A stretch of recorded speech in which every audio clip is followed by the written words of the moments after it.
I'm going to share the presentation. Okay, so this is what I talked about last week. We left off with what I called test of significance or hypothesis testing, and I left you thinking about this column. Now, we're going to start here, but it's similar all the way down the column. And what is this? This is a standardized value. It's a z-score of what? Of the result of, whenever you see the hat, that's a sample result. So this is the proportion that you find in the sample, and we standardize it to verify if it's close to, or how is it different from this P0. P0 represents the hypothesis, what we believe to be true. So inference is educated guessing. Okay, we're going to guess based on previous information, insights, status quo, what people believe to be true. And we're going to look to see if there's evidence against what we believe to be true. So here is where we put what we believe to be true, called P0. P is called the null hypothesis.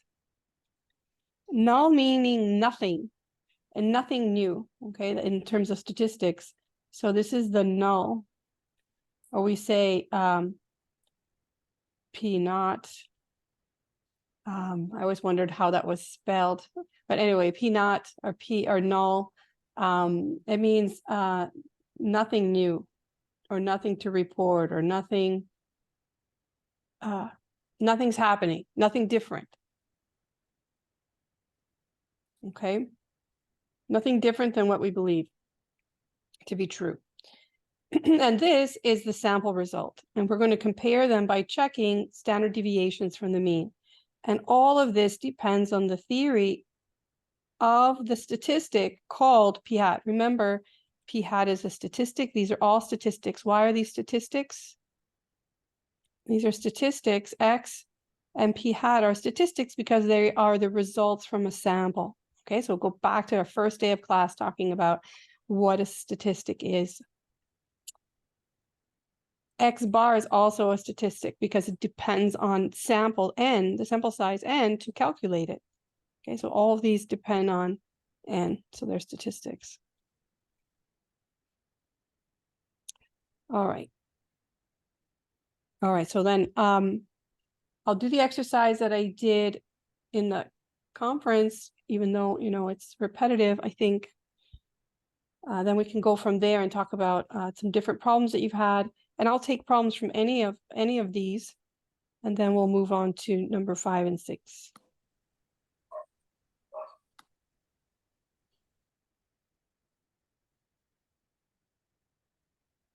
We can also look at that too, output, statistical output, which in the end is probably, if you do anything with statistics, likely you'll just read results of output somebody gives you, or that's in a report, or you're trying to assess a report or a paper, a publication. Okay, so we did these. Okay. So I taught this with the 5 steps I call the HAPSI steps, just to remind you. You're not happy, you're HAPSI. So every letter stands for something to remind you about the steps. So first we begin with the hypothesis, or the hypotheses. There's 2 of them. Let me check something. Checking the chat.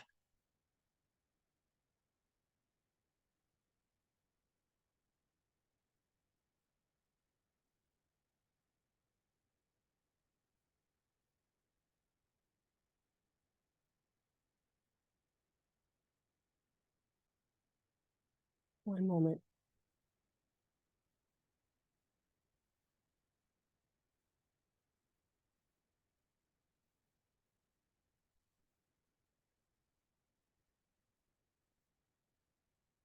Okay, I had to check how to spell that, because it occurs to me that I'm spelling it wrong. So in English, you actually say hypothesis. Hypothesis. Oh my goodness, hypotheses. Okay, I did it right. So funny. Intuitively, I do it right. Yeah. Okay. So the hypotheses, what are they? This is the null hypothesis, a statement of the status quo belief, what people believe to be true.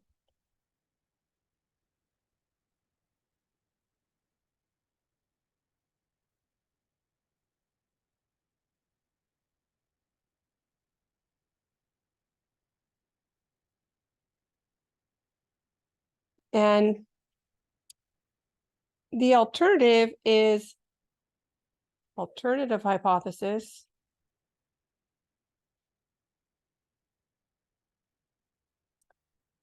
Is what we believe to be true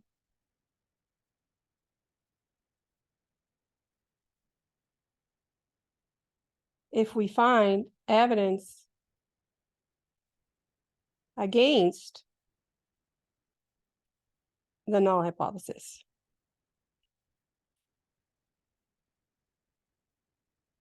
Okay, so the null hypothesis is what we believe to be true, and every problem looks like, for proportion, looks like this.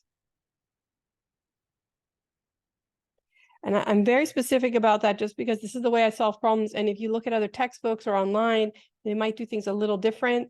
Just do it this way and you always get the right answer, okay? This stands for what? What does P represent?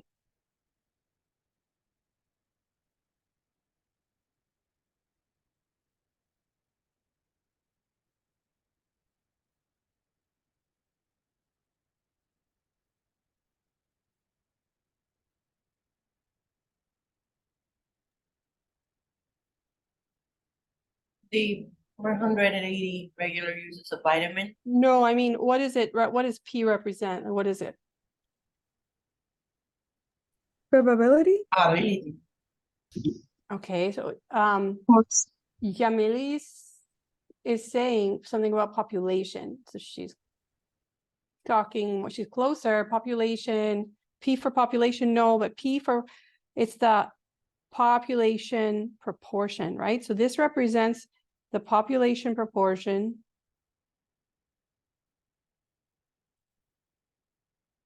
Or I call it also the true proportion.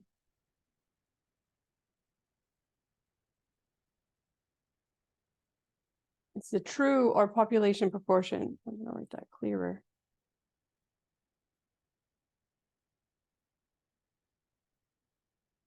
Okay.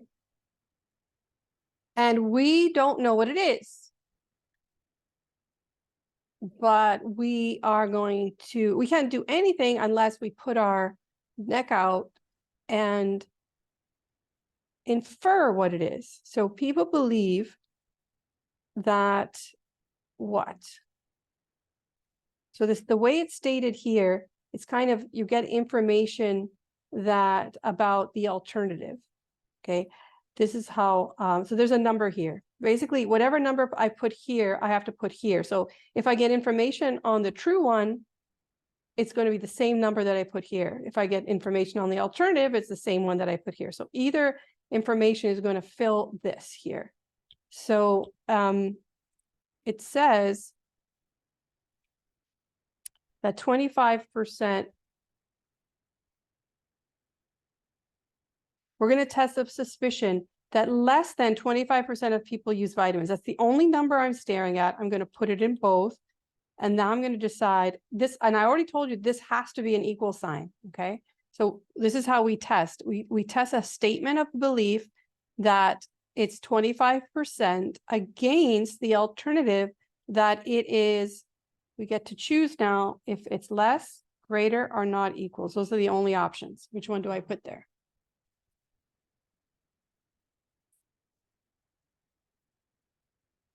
More than. one? Who thinks it's less and who thinks it's more? You can put the symbol. Yes. You can write it in the chat. This is really important that we get this right because we're going to do this a lot. Okay, are you getting the hang of it? So to recap, This is always the way I have to do it. I put it in black. It's fixed. Whatever number I put here, I also have to put here. I don't have information on the status quo directly, but they tell me that I'm going to test that less than 25%. It's a suspicion. It's not a known thing. I'm going to test that less than 25% use vitamins. So that has to go in here, less. Okay, not greater. And so this is the point that I have to put an equal sign here. So I'm going to test that it's less against the belief that it's equal to. Okay. And that is because of the structure. I'm forced to do it that way. I know you feel like, well, am I testing it that it's greater? I'm not going to test that it's less against it's greater. I can only test it against that it's equal. The way that this is set up. All right, so just remember the black, and then you only have to choose the number or put the number in there that's given, and then the sign you're going to test against. All right, so that is the structure we're using. All right, so that is the first step. We're done with the first step. Now this, on the test, you'll see on the final, I'm going to ask you to set this up, and this will get you points. Okay, so this is points. Okay, so the symbol P is the population proportion. What symbol is the 0.25?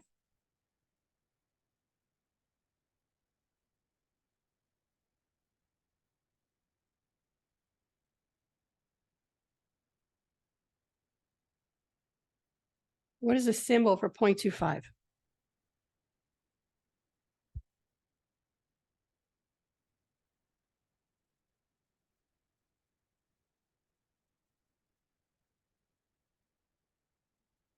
I'm waiting.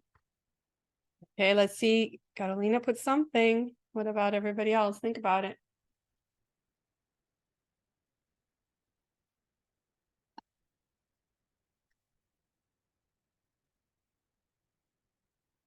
It's a lot of P's floating around. We got to be clear what is what.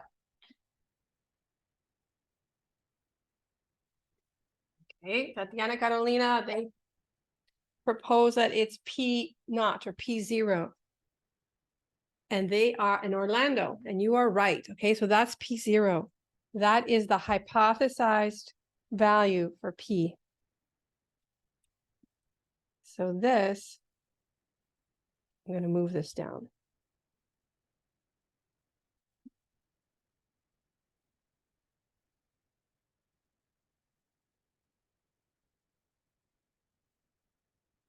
Okay, so that's the hypothesized P.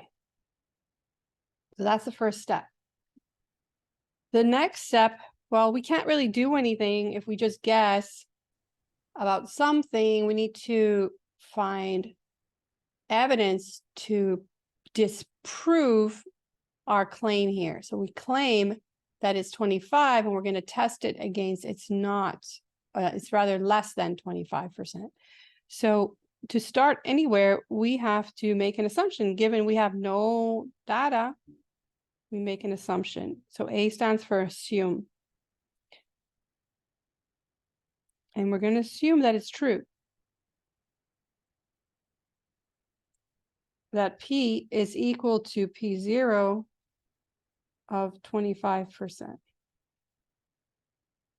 What is that? What's the cascading effect of that? Then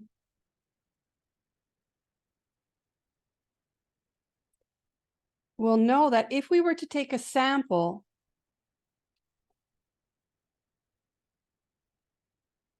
P hat, so let's go look at the let's look at our formula sheet again. So from above, so everything at the top informs the bottom.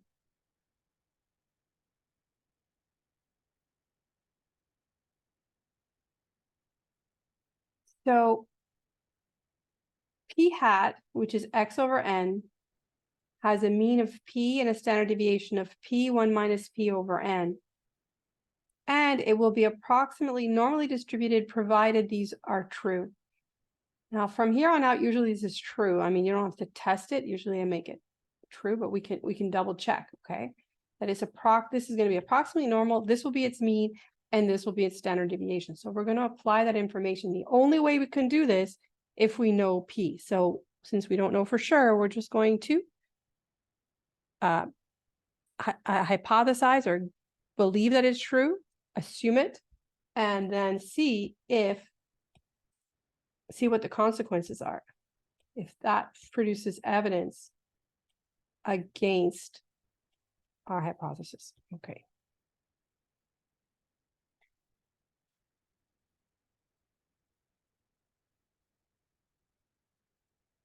Okay, so p hat is approximately, we can check n times p. What is n in this problem?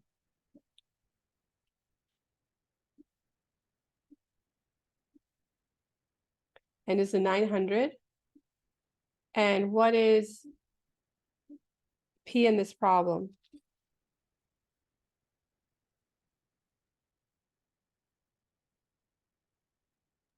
The 25%.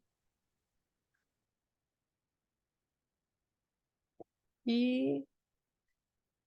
Okay, so there's lots of numbers, it seems, floating around. Okay, so this one is n. What is the 180? Let's clarify what 180 is. What's 180?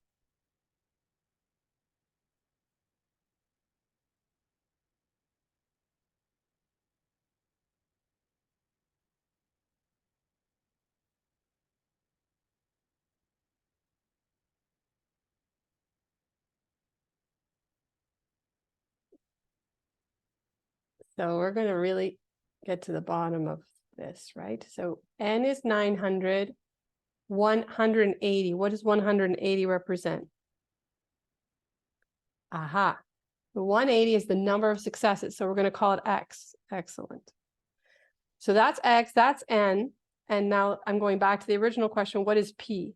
P is, we assumed it was 25. Okay, so we assume p is 25. So n times p would be 900 times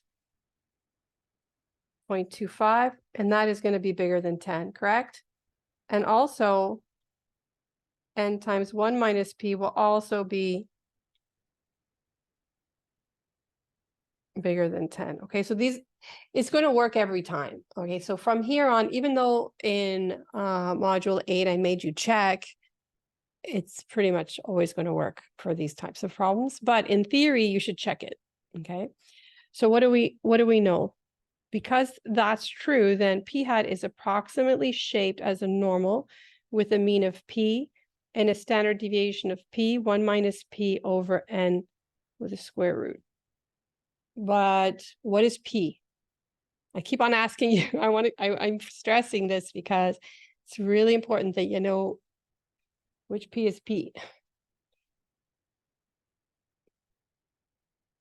As we assume, P is Exactly. Go back again to the assumption. Exactly. So we've assumed it. So this must be, just like I put it here, 0.25. And this one is 0.25. 1 minus 0.25 over, or you know what? Try not to do that. Subtract it right away or it becomes difficult to calculate. So that's the complement divided by n was 900. And so these are all p zeros. Okay. So calculate that and tell me what is the mean. So we write mean of p hat. Those are the symbols. You don't have to use all my symbols, but this is what I used in the notes. So what's the mean of p hat?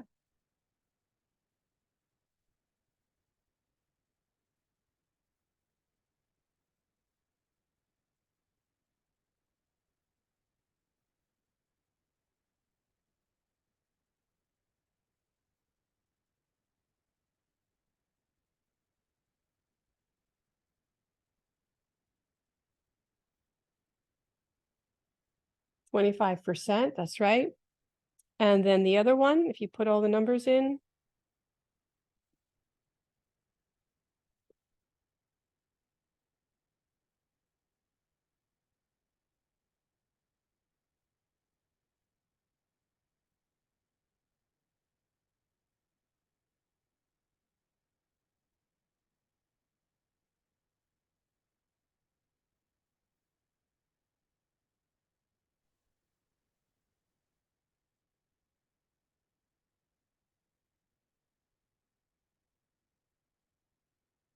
Okay, so remember when we work with P, we keep 4 decimal places.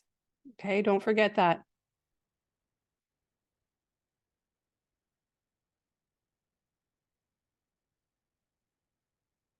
With any problems on proportions.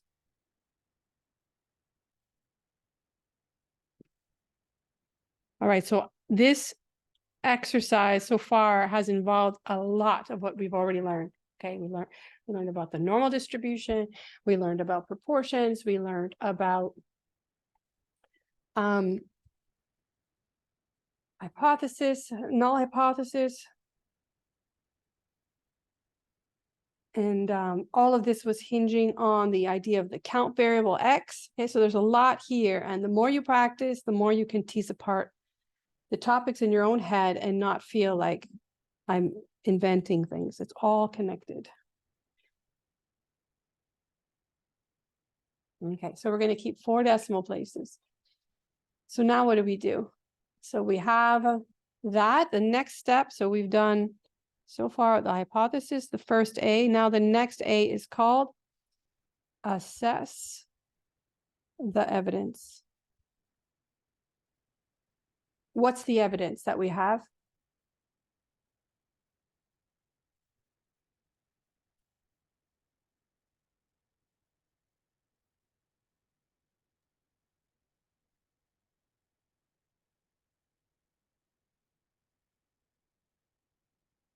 You can add from the sample. Okay, we have a sample. And what did the sample show us? There was a sample of 900 and we had 180 successes. So from the sample, P hat is equal to X over N, 180 over 900, which is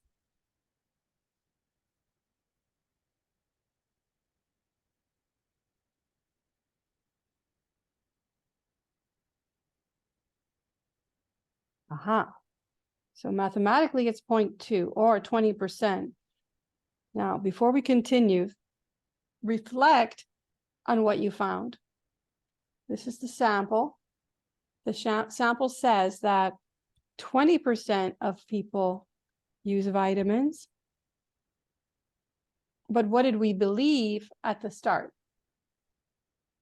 We believe 25% of them use vitamins. So would you say 20% is evidence against the 25? Did you find evidence? So now the question becomes, what's the difference between 20 and 25? Okay, what is the answer? The answer is it depends on the variation, how spread out the values are of the proportion. If we go with our assumption, they should be spread out with a mean of 25% and a standard deviation of 0.0144. So this is pretty small. One standard deviation is like 1%. Okay, 2 standard deviations is like, well, it's like 1.5. So 2 standard deviations is like, more than 2%, maybe 3, almost close to 3. 3 standard deviations. You get the idea? So what we're going to check using this variation or this shape of the distribution of the p-hats that we should get is 20% different from 25. So how we resolve all of that is calculating the z-score, the number of standard deviations they are apart. So you standardize. You're going to standardize by taking your evidence. Oh, I will say it here. Standardize your evidence. This will help you when you get confused about which P to use. So you take your evidence, 0.2, and you minus its mean, and you divide by its standard deviation. Okay, you take the evidence.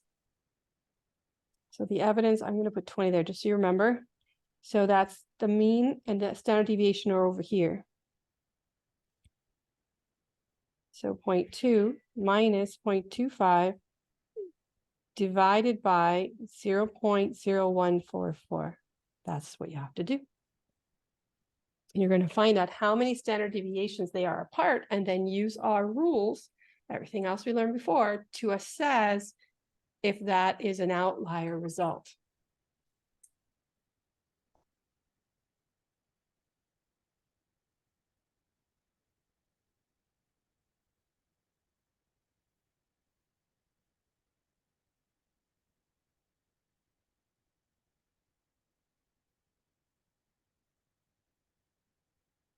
The best way to use your time over the next 2 weeks is to solve these problems, because there's a lot of things coming together. Like I said, you have to be able to tease apart when you use what. Okay. All right. So you got a negative. Yep. You got a negative. So it means, what does a negative mean?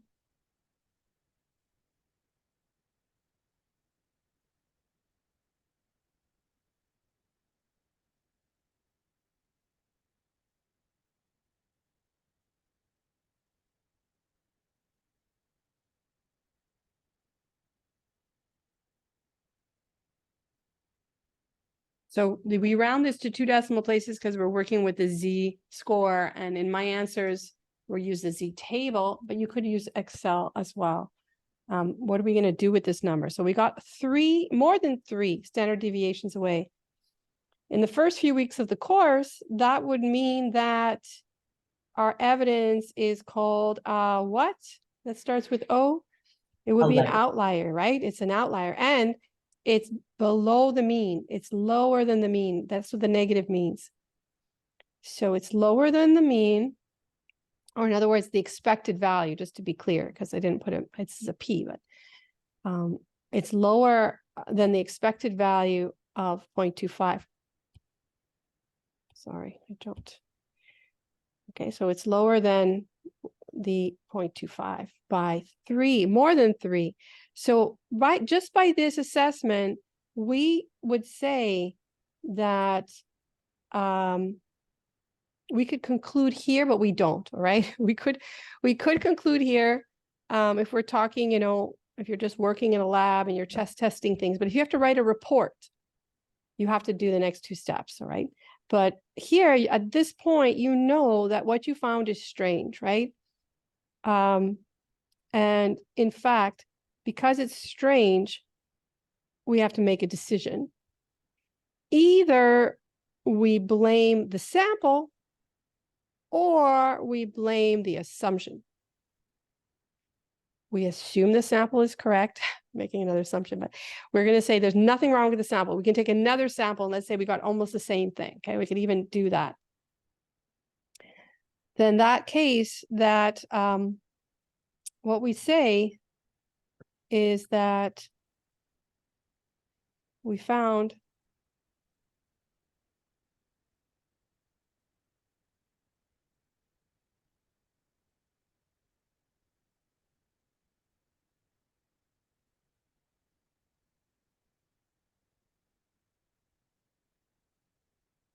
evidence against H naught, and so we have evidence to suggest we reject H naught.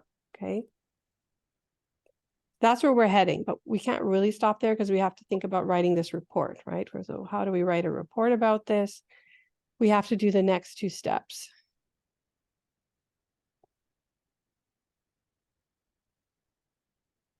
Let me just add.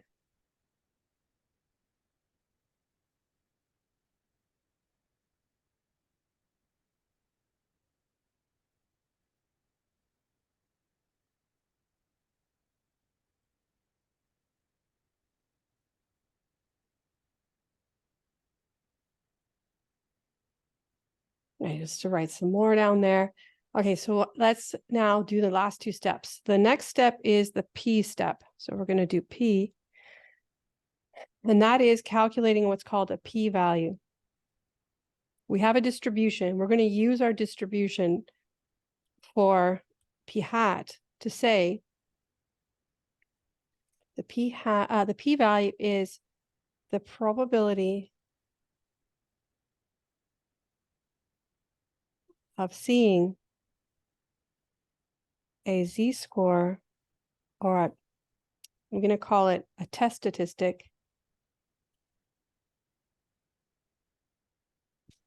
as extreme or more extreme given H naught is true. Okay, what we have here is Z. Z is calculated from numbers that come from a sample, right? The 0.2 came from a sample. And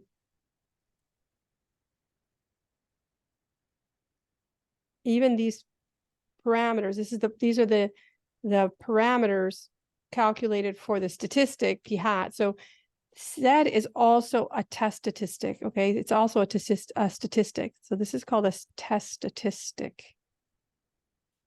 So the p hat's a statistic, the Z is a statistic. So we're going to calculate the p-value, which is also a statistic, the probability of seeing a test statistic as extreme or more extreme given H naught is true. So if that doesn't make sense, we're going to draw this. We're going to draw it. So you draw.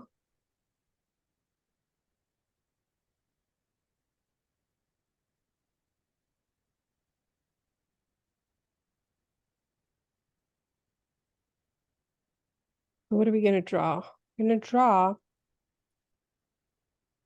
we're going to take our distribution as the Z, because that's what we did. We converted or standardized to Z. So, and we're going to plot on here the Z statistic or the Z score. So that's going to be up down here. Negative 3.47 is equal to the Z, I call it the Z stat. No, I've done that. So those are the first things you do. Draw it and plot your Z score, and then reread what the p-value is.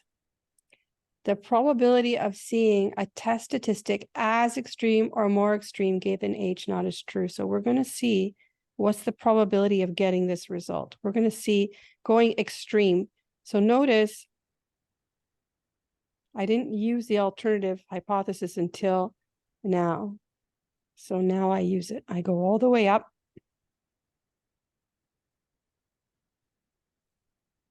And now I use it. So you don't use that symbol until the P step, okay? And you're going to check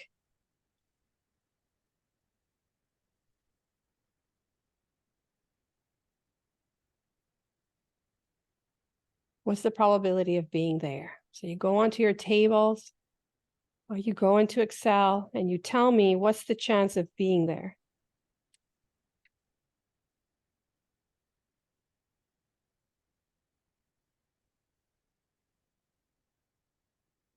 Okay, Tatiana's ahead of everyone. Okay, great. 0.0003. Remember, this is the last value, one of the last values on your table. And to 4 decimal places, it's going to be 0.0003. So it's very small. It's a very small chance of getting that result. And now we move to the last step, the concluding step.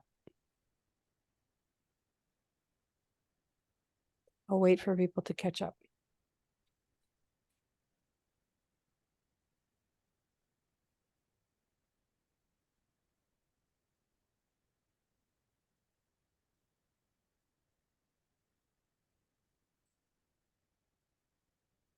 So what we found is we got a very unusual bit of evidence. We got a very unusual sample proportion. And presuming that there's nothing wrong with the sample, we have found evidence that something is wrong with our assumption. Okay, so but I have to set up what is the rule for, and at this point in this course, or in this point in your sophistication of applying statistics, it's not enough that it's just less than 3, right? There has to be there's a rule now that statisticians use and people who apply statistics, and they make a conclusion using that rule. The rule is, so C for conclusion. I'm going to circle all my steps here.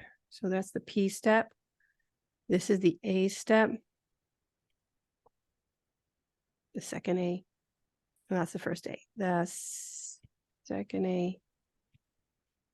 And this is the H step up here. So we have everything. We just need the C. And the C stands for the concluding step.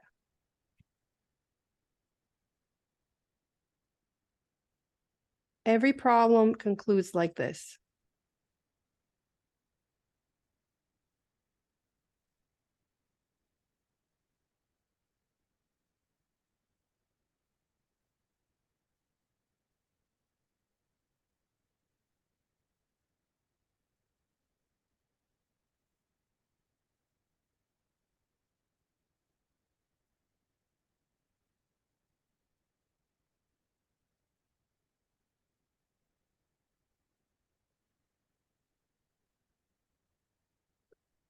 If your p-value, the probability of seeing that test statistic, is smaller than that some preset level, you should reject the null. So if you find it strange enough that it's lower than what's prescribed, you reject H naught. Now, what is usually prescribed? So this is called alpha. It's known as a level, right? 0.05. Level of, 0.05. yes, I know what you mean. Significance. Okay, the level of significance. So usually, unless you're told otherwise, it's 0.05, it's 5%.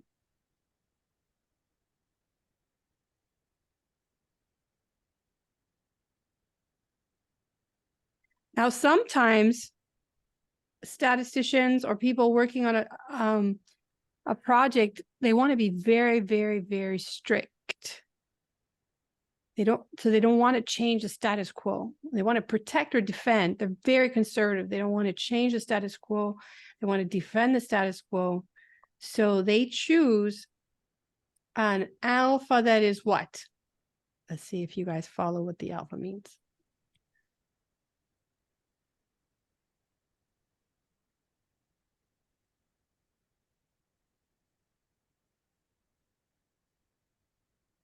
You see the one? Smaller, right? So a more conservative alpha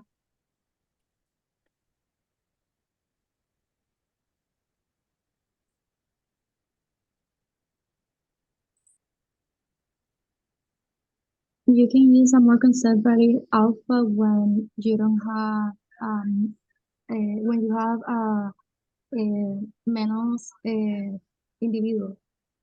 So you'll use a more conservative alpha when you don't want to change, when you think that, you know what, it has to be very, very, very, very, very different for me to say that I'm going to change my rules or change my understanding.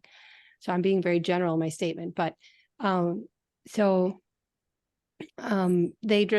just proposing that there's variation and that they still want to allow for more variation to say that it has to be very, very different. So that's when they reduce that percentage. But in general, we use 5%. To change it, you have to have a rationale to change it. Did I answer your question? I don't know if I answered the question. Okay, so that's the rule. That's how you set it up. It's at 5%, and then let's check. We already know it fails.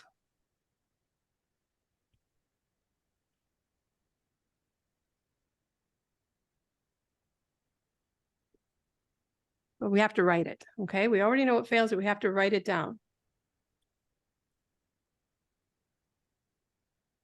So we say, since the p-value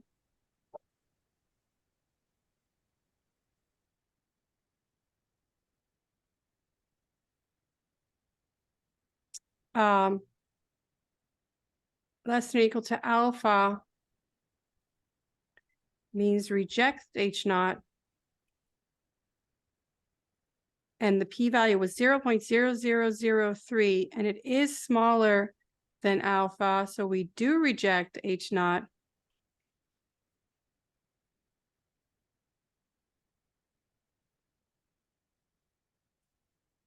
We conclude in words as well. You have to conclude in words. We have found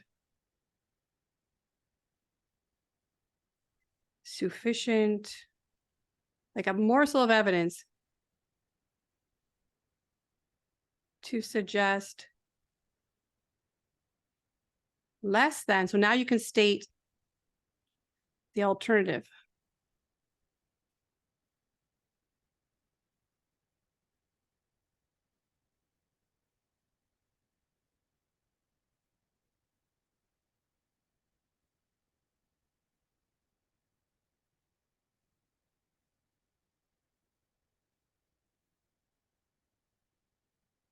So, or, I mean, there's different kind of conclusions, but that kind of wraps it up in one sentence. But you could also say, we have found, oops.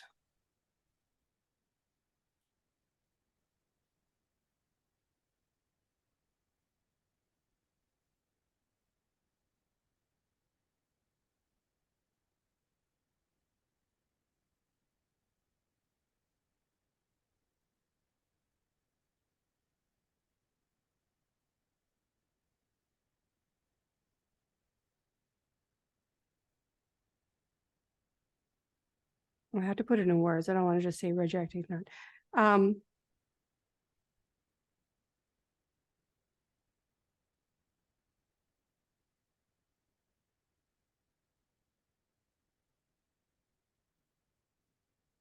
Essay.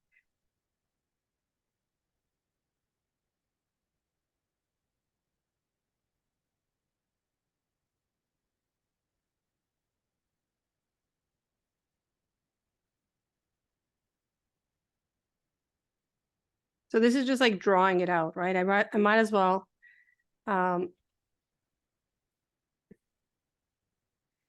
say it the first way.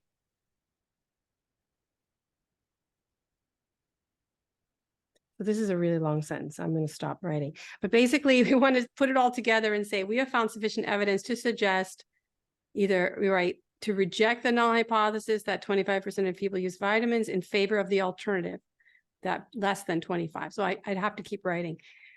But this is the way to put it all together in one sentence. We have found sufficient evidence to suggest less than 25% of people use vitamins. I'm stating the alternative there. Okay. So I should, oh.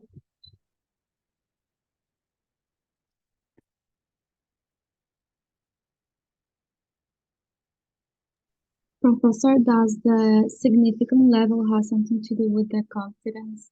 They do have to do with each other, but it doesn't, it's different when you have a one. So what we did was a one-sided test. I will tie that in with the confidence in a bit, Tatiana. But it does tie together because there's a relationship between the alpha and the C% confidence. So if you have, but remember, a confidence interval has two sides, but this is only one-sided.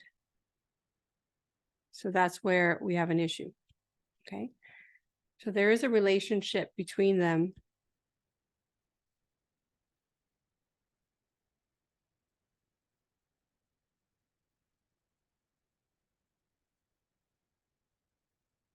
But this is more useful for two-sided tests.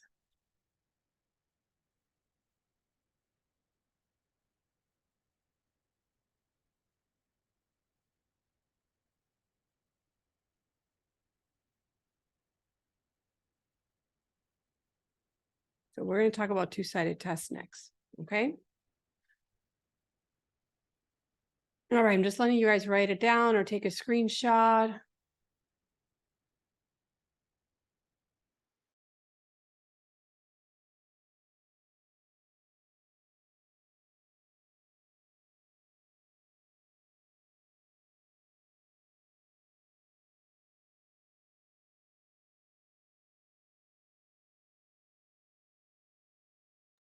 Okay, so is that okay? Do you want, if you want to see the whole problem, you're gonna see it's, I get bigger and bigger as it goes, so it's not really great to take a picture of, but you have this in your notes, you have the answers. I'm just repeating what's already there. Step by step. So we've done one-sided test. In other words, to be more specific, it's a left-sided test.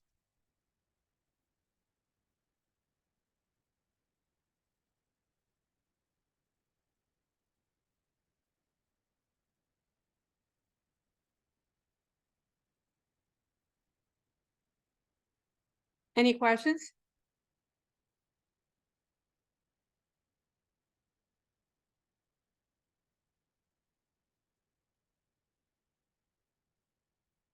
No questions? So can I, okay, so with that, I've done the first row of the formula sheet, and I'm going to ask you if you have questions, if you've done these problems in the notes. Some of you haven't got to the problems yet, so maybe you'll ask me next week to accumulate your problems, because this part of the notes is pretty much the only place you're going to find problems on proportion. It's going to be hard once you get to the homework to see problems on proportion. So you need to work with the questions in this set of the notes, okay?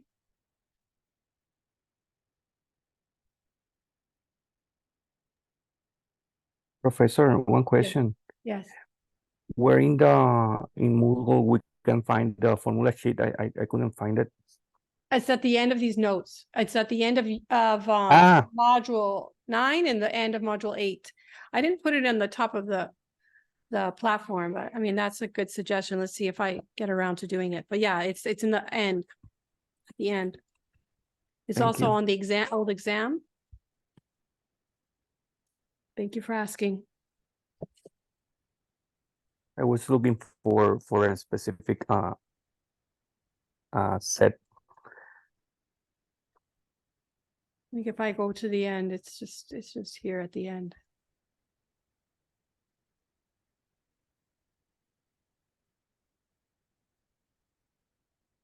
Page 95. Yeah.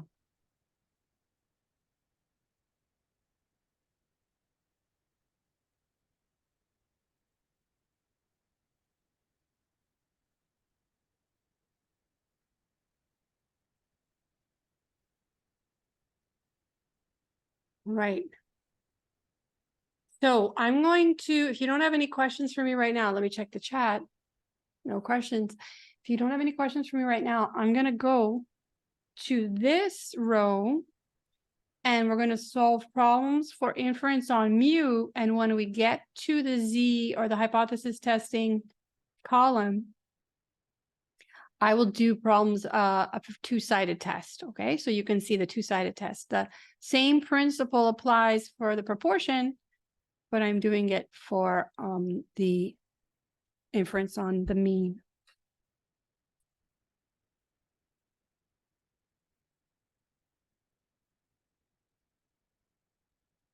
Does anyone want me to do one more problem like this, or are you guys good?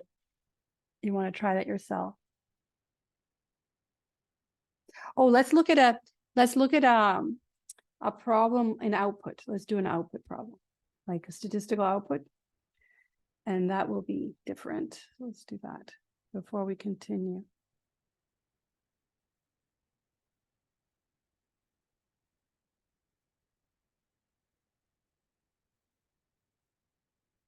I'm gonna find it.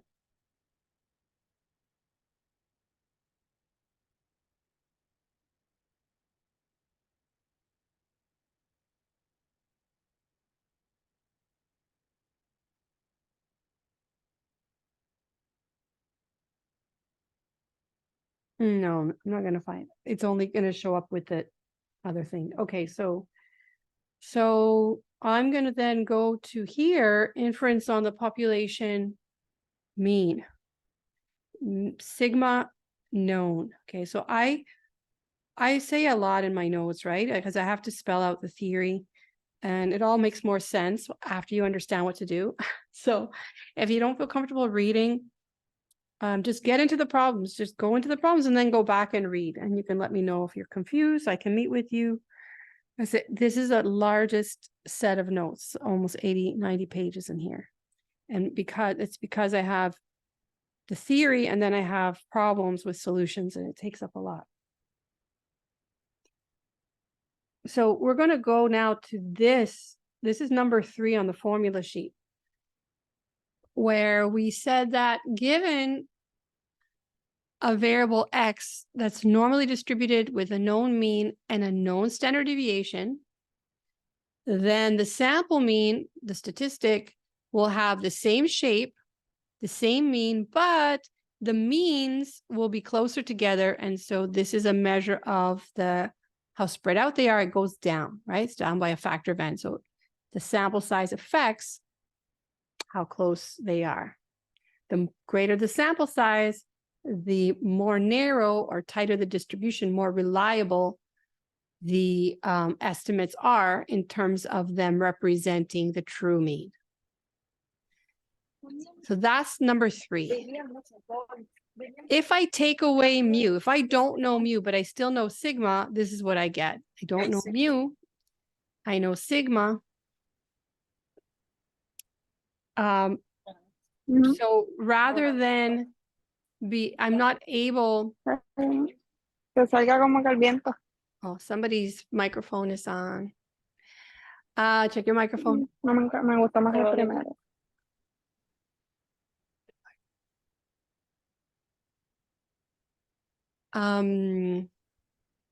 So what I suggest here is we're kind of stuck because we can't say that this assumes that. Rather, we use a sample where we don't know mu, but then we can escuchando la infer matemática what the por mu acá is. y Pompeya por...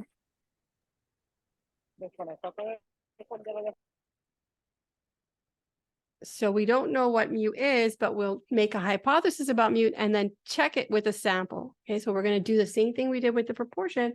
We're going to do it for the mean. And we begin with the first column in the formula sheet, which you see I'm counting on. You rely on the formula sheet, and we're going to calculate the confidence interval for this data here.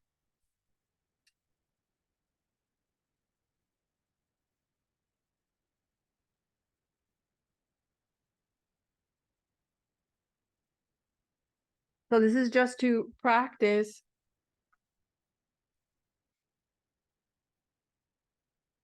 making confidence intervals. So so the rule is point estimate plus or minus critical value times the standard error.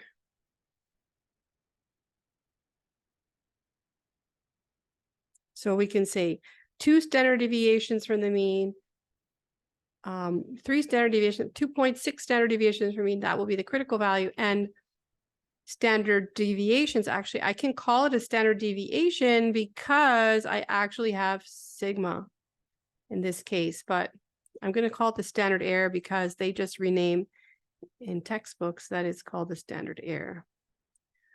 All right. And this is a plus or minus if you can't see what that is.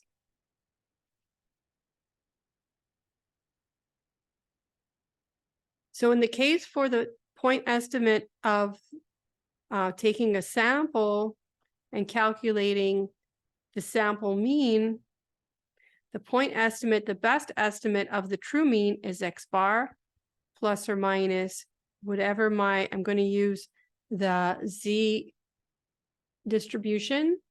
Even though it doesn't say that you have a normal distribution here, we assume it because heights are normal and generally normally distributed. And then the standard deviation for, so let's write it out. Actually, let's write it again. What I'm using is this here. I'll take it from here. So this is what I'm using. This is the theory I'm using. Wait.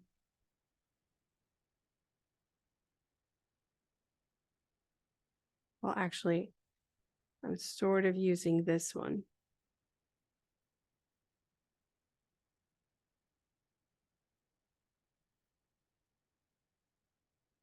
Because I don't know that it's normal, but I assume normality. It's like I'm using this.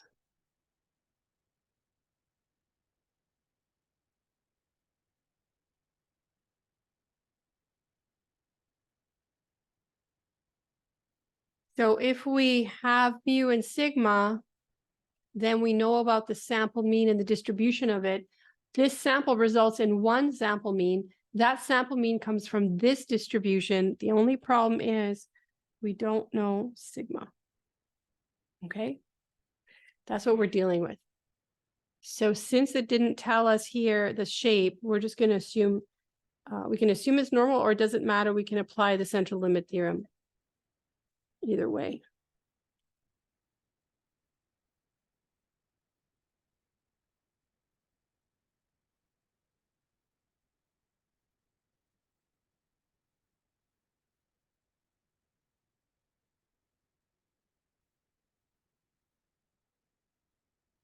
Okay. So the standard deviation is this symbol here, sigma over root n. And that I proved that in the notes, but if you didn't have a chance to look at that, just trust me, okay? So, and that's on the formula sheet. I just copied that out. So let's see if we can calculate the confidence interval of 95% for this problem. So let's look at what we have been given. We've been given a sample size of 100, and we've been given the calculation. So this is from the sample now. Okay, so you got to begin separating what is a population parameter and what is a sample statistic. Okay, you have to be very clear. So in this problem, I'm told that the sample size is 100 and the sample average, so that's the sample average, that's how I know, is 64. The standard deviations of heights is known. That's another keyword. So this has to be sigma, not S. It's not a statistic. It's the known parameter.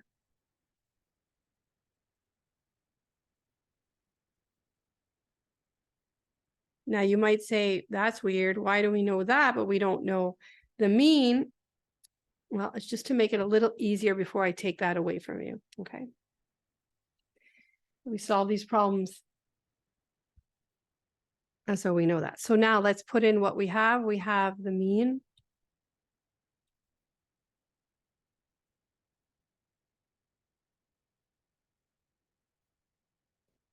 Z star for 95%, we need that. And then sigma is 2. And N is 100. So we're Z star for 95% confidence interval. What is it? 1.96. Okay, so you got that. You can get that from the tables, either from getting it over here that we did last time. What are we doing? We're trying to find the distance you need to be away from the mean to have 95% in the middle. And at the beginning of the course, I told you that's just 2 standard deviations away, but we want to be more precise with more decimal places. So if you are 95%, if you're 95%, sorry, you have 95% of the observations in the middle, that's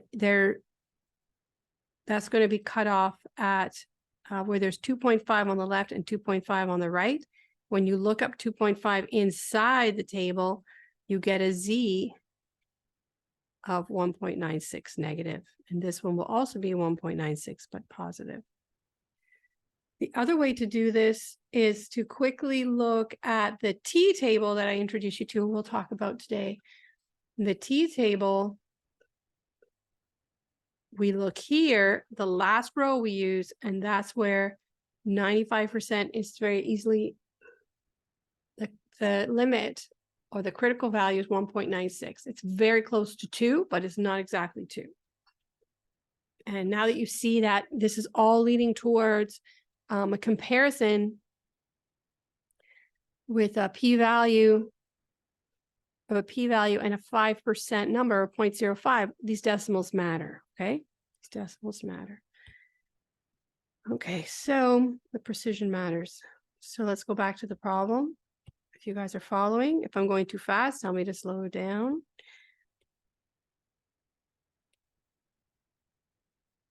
So that's going to be 1.96 in there.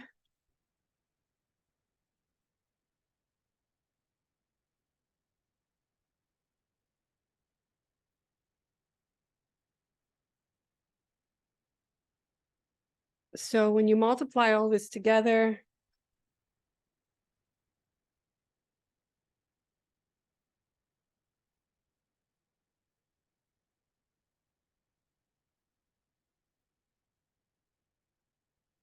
so you get 1.96 times 2 over 100.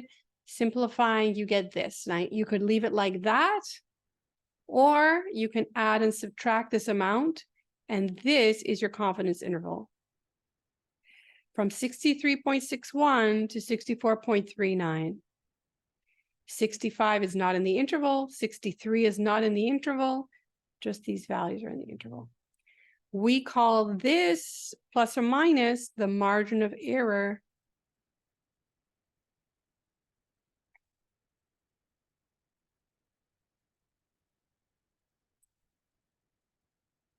And now I ask you, what does a 95% confidence interval mean? What is the meaning of a 95% confidence interval?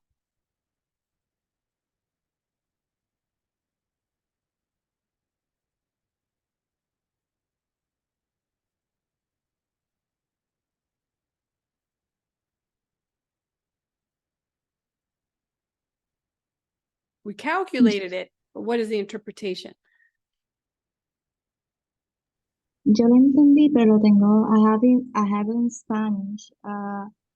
Cuando se tiene una confianza del 95%, significa que el 95% del intervalo calculado atrapa el promedio real. Right. So the best way I have to explain this, do I have it above? Hold on. I think I have it.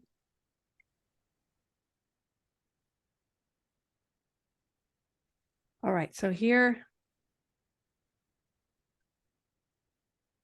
is the definition.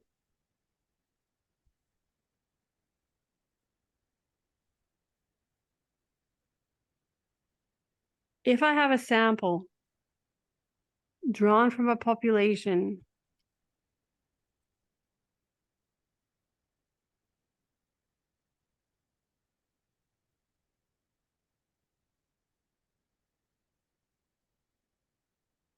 and I don't have to know sigma. I mean, I don't have to know mu. So this is my sample. From the sample, I can calculate a sample mean. That's a statistic. I can also calculate a confidence interval. That's also like a statistic. Okay. The interval is a set of statistics numbers calculated from the sample. I could do that again. I could have another sample and calculate a different mean and a different confidence interval. And I can do this again and again. I can do this for all possible samples.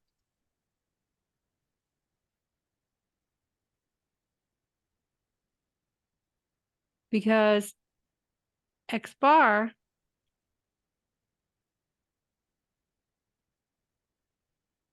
depending on if it's normal or not, if it was normal, then the sample will be approximately,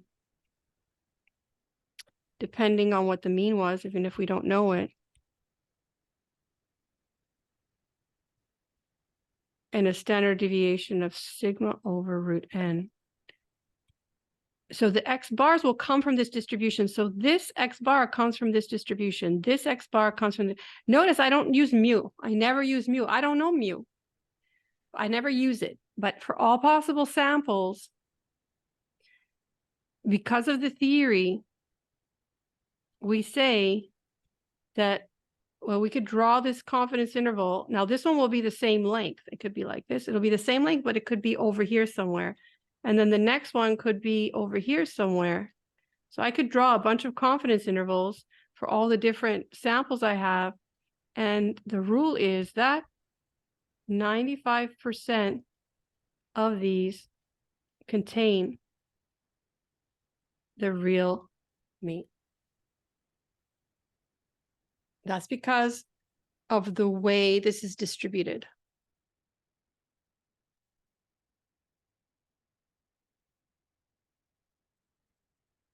So if the true mean was here,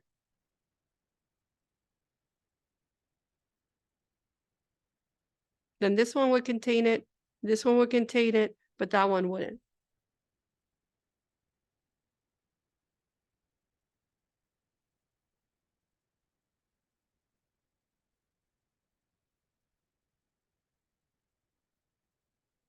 Okay, that's what it looks like.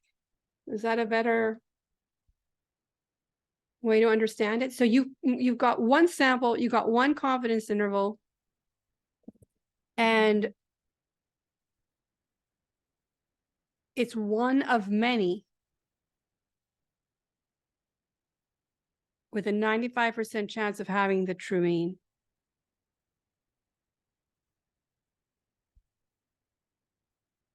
So if you want to be more confident of the true mean, you might want to have a larger confidence interval. However, what's the problem with a larger confidence interval?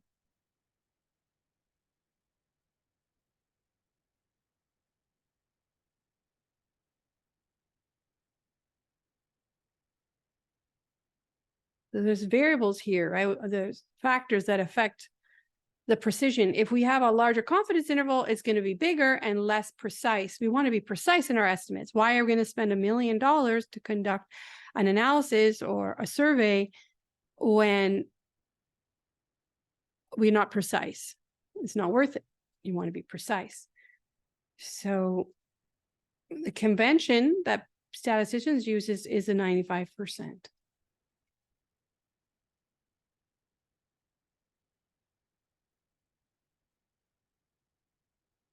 Okay, I hope you follow that. So what I do is let's go back to the bottom here.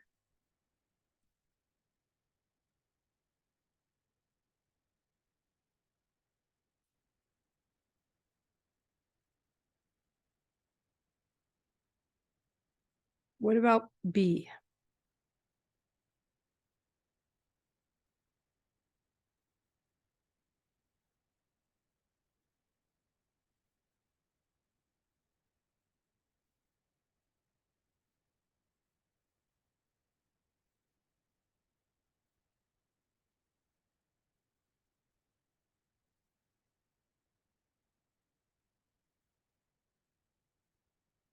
Right, Tatiana, it's the same as A. How do I know it's the same as A? So this is just another way to ask the same question. You might hear this in the news. They might say this estimate is accurate 19 times out of 20.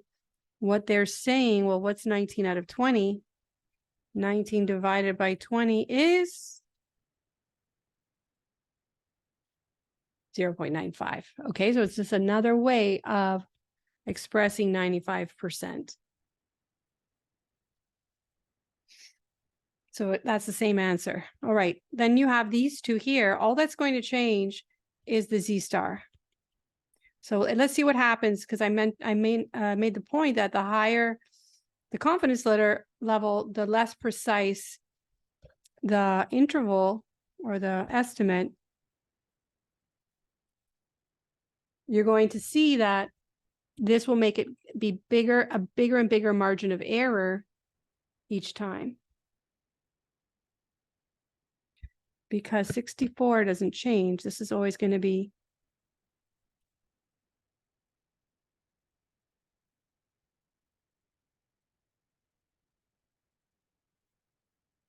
This is 64 plus or minus, and it's always going to be 0.2 for the standard error. So Z star to get 99.7, it's not in the table, is it? I don't think it's in the table. So we have to go for 99.7 here. What are the thresholds? How many standard deviations away? I go back to the table. Oh, wait, first, let's make some calculations. So we already talked about this. This would be 0.015 on this side and 0.01, not 15. What am I doing? It's going to be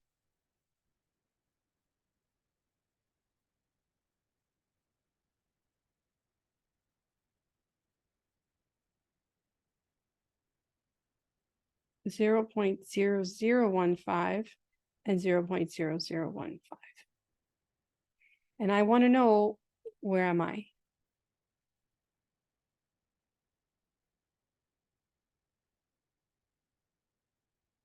How many standard deviations from the center of the expected value or the mean? So I go here. Sorry, here.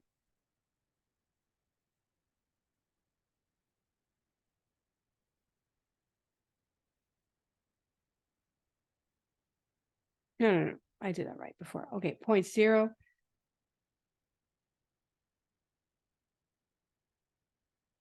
Zero 1.5. There's a few values here to pick from.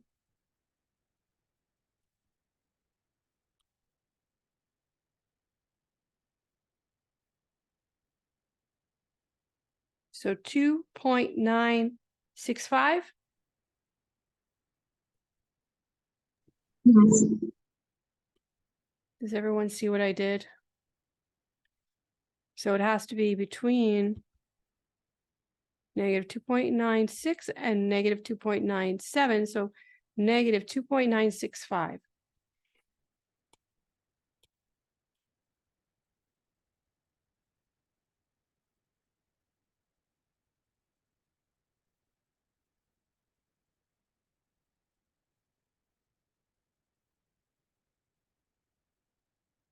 So I'm going to use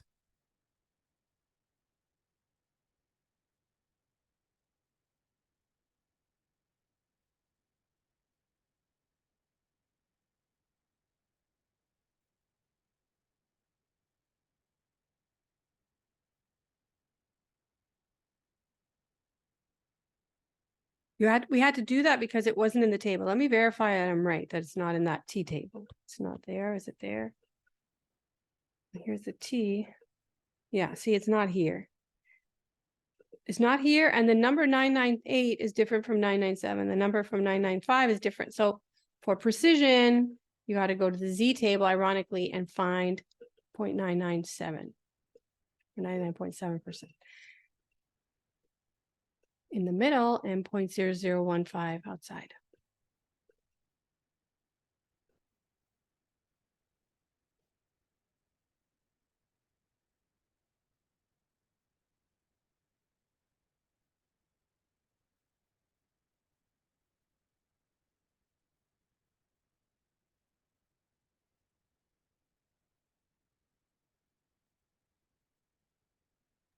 Professor, I have a question. Yes. Why the C confidence, C% of confidence gets higher, we have a bigger margin of error? Because we are making more observations accessible. And then that consequence is it's going to make the margin of error bigger. So that's the price you pay. So you're getting more confident to catch the mean, but it's a broader, so there's two different things. Like, yeah, you're going to catch the mean in there, but it's a lot of options. It's like if I spend, you can see in the notes, I often talk about estimating the height of women. And I could tell you immediately right now that most women are between, 4 feet and 9 inches and 6 feet. You can capture almost all of the women. Well, unless you can get precision, why would you invest money in that? So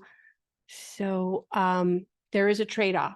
Okay. If you want to try and make sure you have the mean in your interval, you're going to have a bigger interval to catch it, but that's less precise. So you have to weigh out what the consequences of that. The way that you fix that, who asked me the question? It was Tatiana. The way you fixed it, larger sample size. Go for a large sample size, then you can allow a large confidence interval, and you can still have a decent margin of error, right? But that costs money. And whenever you do sampling, if any of you continue in statistics or you have some experience, every single item in the sample collected adds a cost, and you have to, that's part of your trade-off. Yes, you want precision. Yes, you want confidence. There's a trade-off between those, but there's also the trade-off of cost. So there's three factors that are affecting your decision. Confidence and the size will affect the margin of error. The standard deviation you cannot influence, not in this type of a problem. That's a given. Okay, you can't influence that. So the three things would be, well, there's two really, the confidence level and the sample size. The third thing in this case is not affected by anything. It's given. When we take it away and we use S, the sample standard deviation, that also can change. So those are all decisions for the researcher to make. Okay, so I hope I answered your question. There's a trade-off. That's the answer. One is on the top, the other one is on the bottom. The margin gets affected by both of them. All right, so where were we? So I was putting in a negative 2.965, and then sigma over root n is 0.2. Oh, and I don't have to use the negative, sorry. It's already plus or minus. I don't need to do that.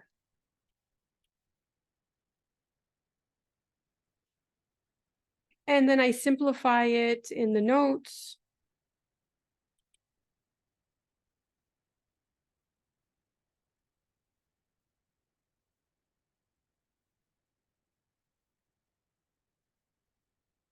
Yeah, sorry, I simplified here.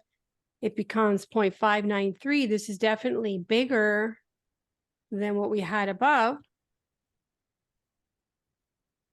We had 392, right? It got bigger because we went with a higher level of confidence to be sure that the mean is in there. But it gives a lot more options for the mean, so that doesn't really help us pin down what the mean is. And this is the new interval, wider. And the last problem was to use the 99% confidence interval. This one is in the table. You can take it out of the table, 2.576, and simplify. And this will be in between the 99.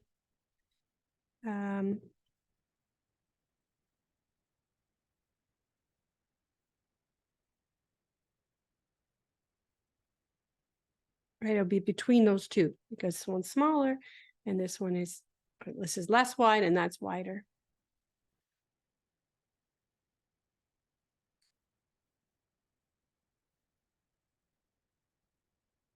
So what we've done is examples, and you can continue to practice, lots of exercises for you to practice, for inference on the population mean without knowing the population mean. Sigma, though, is known.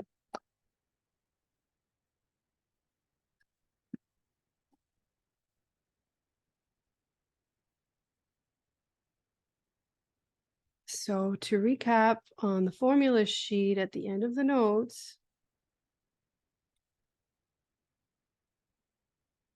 we did this. And now we're going here. What is this now? Let's take a little break so you guys can get something to drink. And we're going to pick up here. So we're going to do this and this. hopefully we have time and I can talk about the T distribution and leave you with that so that you can study this week and try all the problems you can. So next week you can ask me all your questions, okay? But we'll continue the next 2 weeks with questions like on this subject. Okay, so let's take a break. I'll see you at 10:35.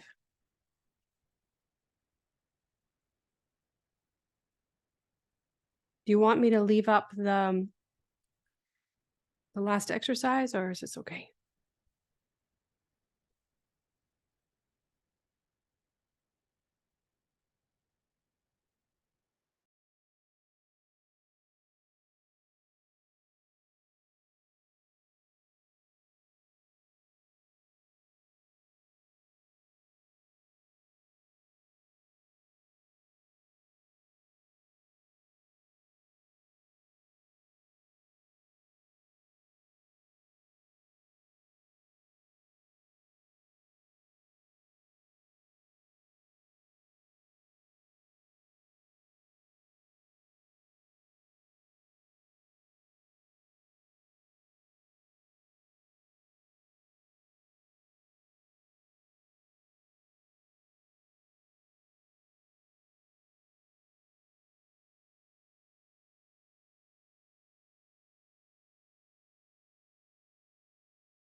Okay, I'm back. Comments, questions?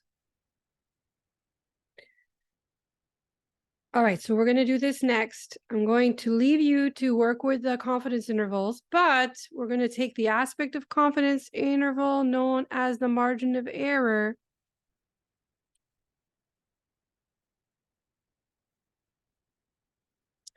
For the true mean. And we are going to instead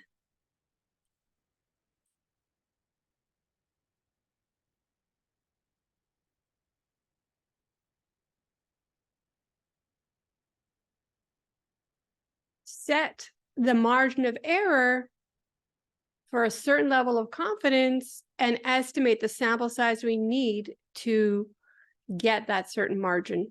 Okay, so we're going to do things a little bit, we're taking a step back. I'm not going to have a sample in advance. I'm going to ask you to determine the sample size to get a certain margin with a certain level of confidence. Okay, so this is very practical. Now, this formula just comes from taking this, equating them,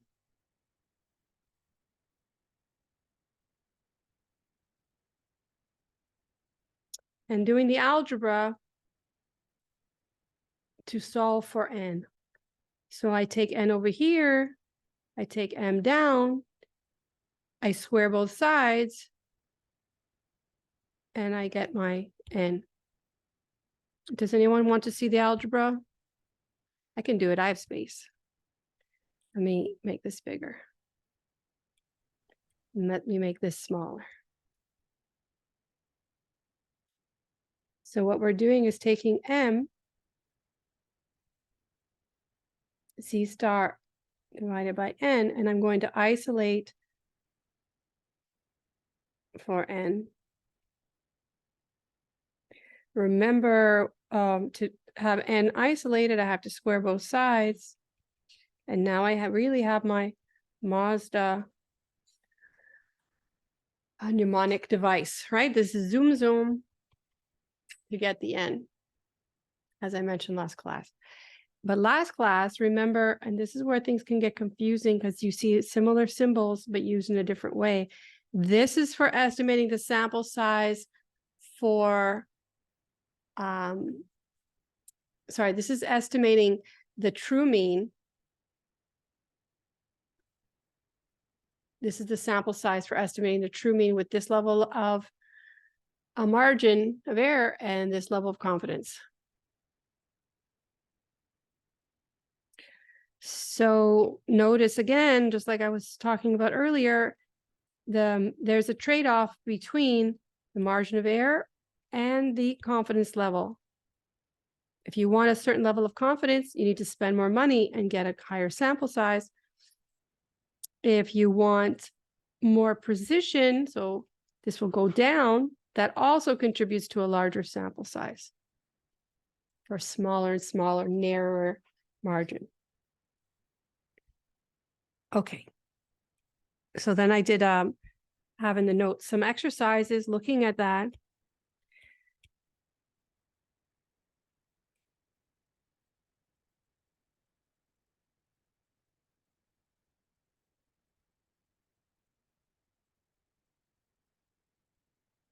So the problems are here at the bottom.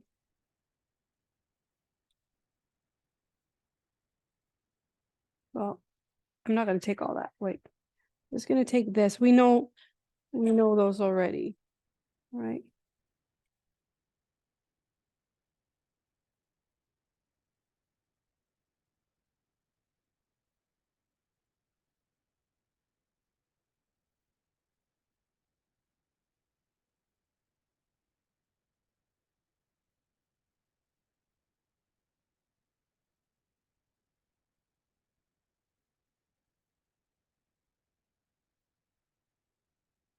Oh my goodness.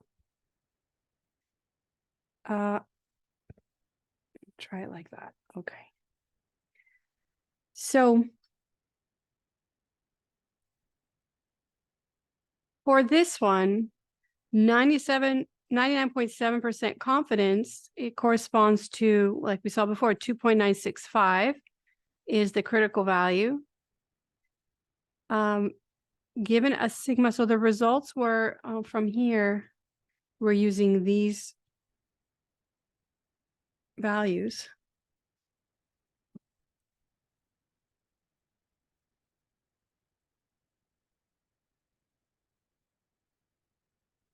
So sigma is given as 2, and the M for this one, you're told to use a margin of error of 1, and this is what you get. If you increase the margin, you can be more relaxed because you're allowing it to be wider. You can be more relaxed and get a smaller sample. So there's less precision, smaller sample size, greater margin. And here we're going to go from the first one, we're going to keep the margin the same, but we're going to lower the confidence level. Lower confidence also results in a lower sample size. Okay, so that is summarized in these examples.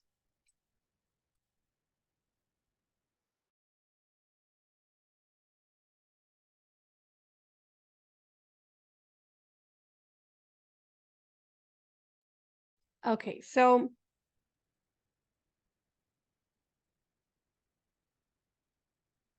questions?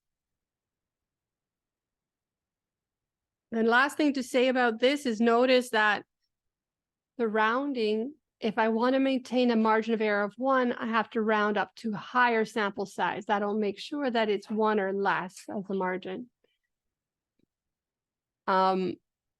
For this one as well, this is a normal kind of rounding, but this one was unusual. We had to round beyond, the rules. We had to go all the way up.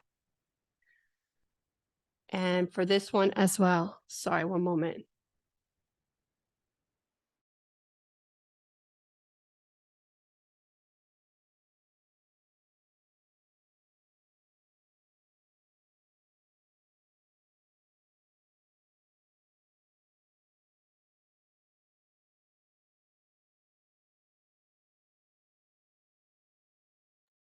Sorry about that. Okay, so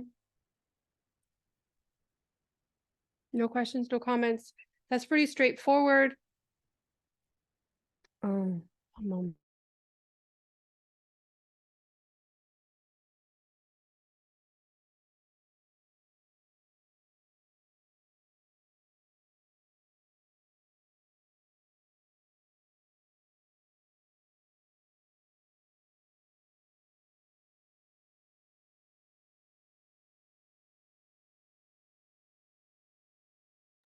I apologize. All right.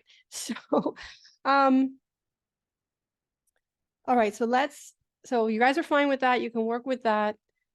And there are some word problems relevant to that you can practice. The last thing is the third column with tests of significance. And I promise, since we did a left-sided test, I want to do a two-sided test with you and talk about the implications. So I think that's going to be this one. All right.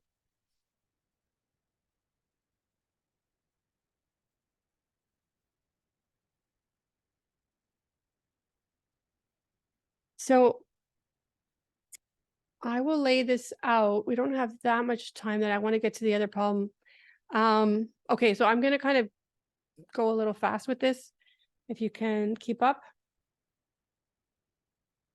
We're going to test to see if executive males have a different blood pressure from other males. So we begin with the status quo belief that they're no different. There's no difference. It's the null hypothesis. The executive males are no different from the general population. And we're going to compare that to, because we always have to compare either if it's greater, less, or not equals, the one we're going to pick is this one. That means a difference. It's not less, it's not higher, but it's just different. So that makes the alternative hypothesis not equals. So let me write it up in the way that I would write it. So each problem will be a null and an alternative with mu here now and mu here with an equal sign here, and whatever number I put on the top, I have to also put on the bottom. So I know it's 128, and because it's a difference, actually I'm going to use a different color to make my point. So this is 128, 128, and then it's a difference. Okay. Now this time, this is my population parameter. This is my population or true mean that I don't know, but I'm going to hypothesize that it is 128.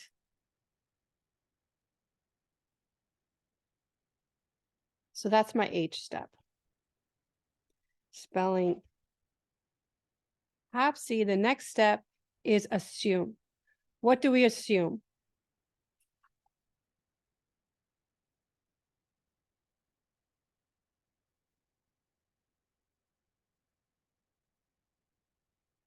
What do we assume?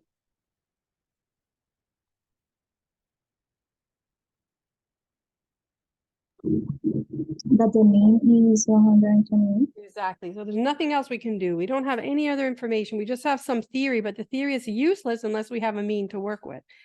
So what I'm going to do is, let me take all of this to a blank page.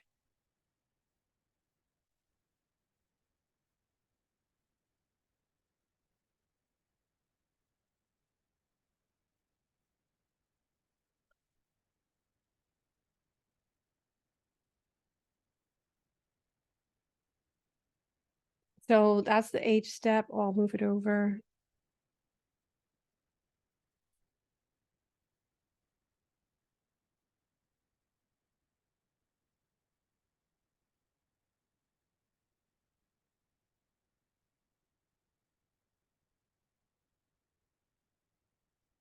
Okay, so then we assume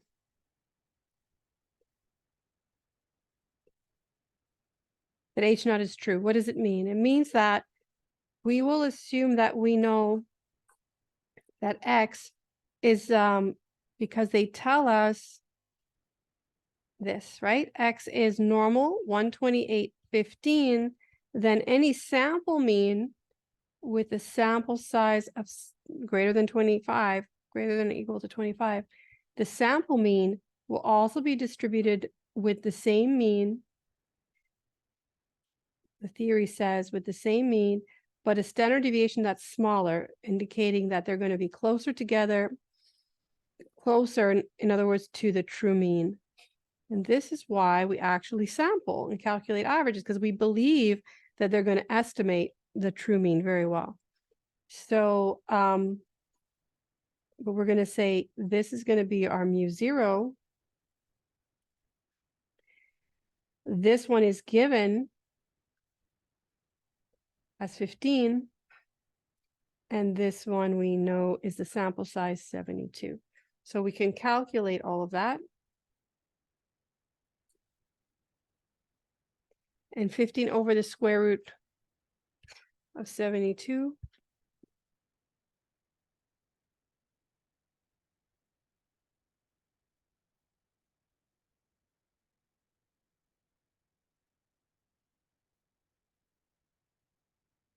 is 1.73.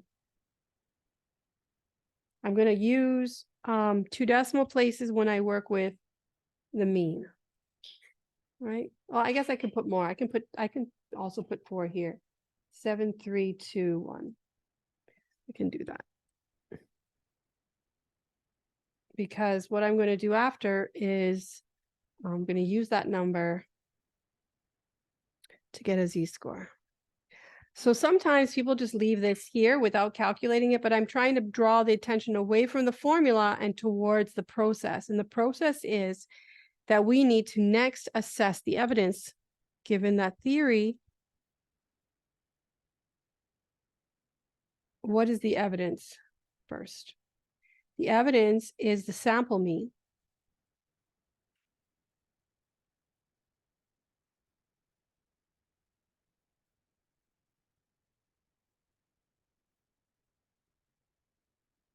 What do we do with it? How do I assess it? let's just talk about it first. Is 126.07 different from 128?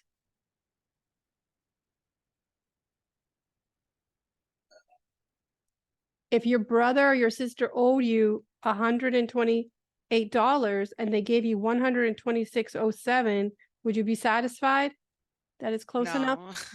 No, right? No. Or do you think it's close enough? So this is the question, right? Who's going to think this is close or far? So we need to assess it. Is that enough? I mean, if it's 128,000, and then we're talking, it's short $2,000. But so basically, we need to assess it, and we're going to use this measure of variance, or standard deviation, like how a variable that. So 128 is in the middle, then about one standard deviation is like 2 away, 2 standard deviations is almost 4 away. So let's assess it formally. Let's see. So the assessment means we're going to calculate the statistic called the z-stat or the z-stat. And it's going to be, again, the point estimate or the estimate, our evidence, right? Minus its mean divided by its standard deviation, or we call it the standard error. But in this case, it's actually the standard deviation because we have all the values from the universe. All right, so evidence is 126.07, the mean is 128, and the standard deviation is 1.7321. And what do you get? How many standard deviations are we off?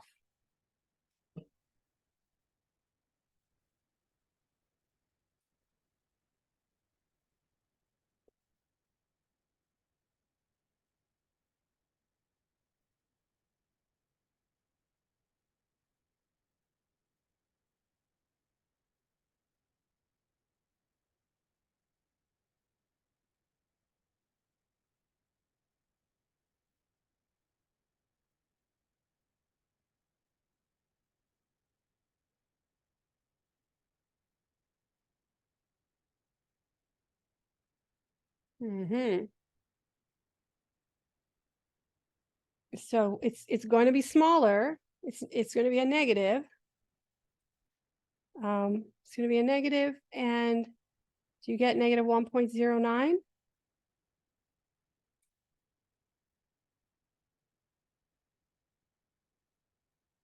So remember, depending, using your calculator or using Excel, you have to say 126 minus 128 equals, and then divide. Otherwise, it'll just divide this part. So, okay, you guys all got it. Looks like, okay, so it's only 1. So it's actually not technically, statistically speaking, an outlier, right? So it looks like we are going to do not rejecting H naught, but we're going to say we're going to fail to reject H naught. We do not have sufficient evidence to support rejecting. In other words, male executives are no different in their blood pressure from regular guys. So that's our evidence. Now we're going to do that in technical terms. So we in the end, so this is like the forecast, we will fail to reject, but we have to write our report, and that means 2 more steps. The next step is the P step. The P value is equal to the probability of seeing a test statistic as extreme or more extreme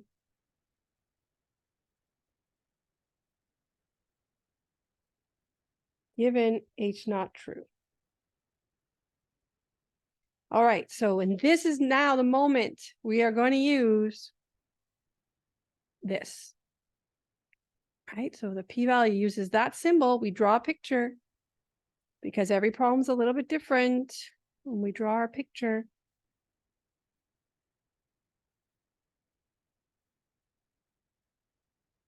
We draw a picture. And what do we draw on the picture?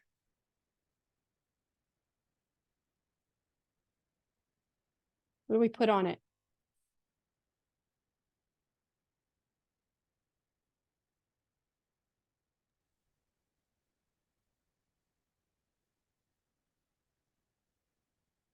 You put the test statistic on it, okay? You put the test statistic on it.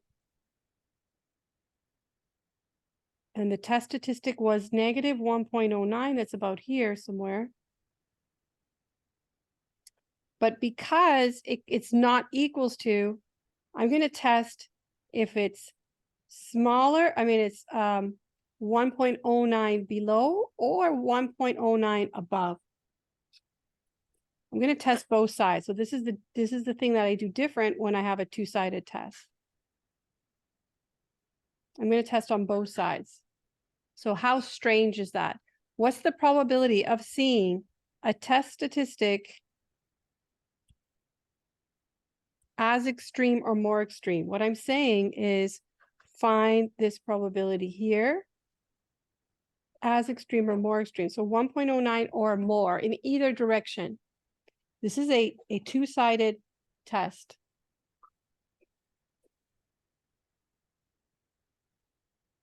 So you subtract, Two-tailed or two-sided test. Sorry?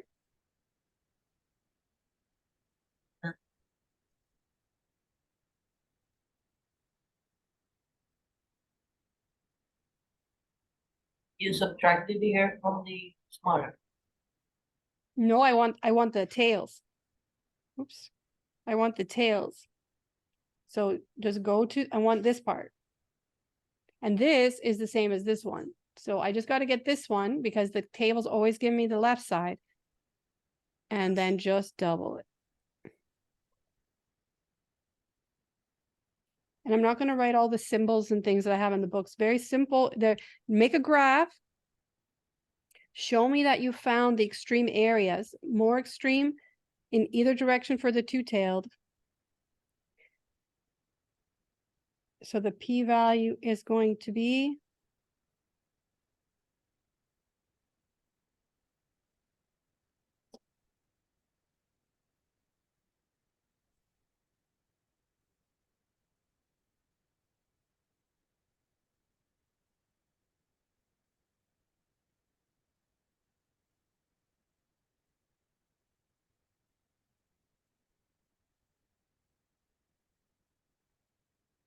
okay, so I'm going to negative 1.09.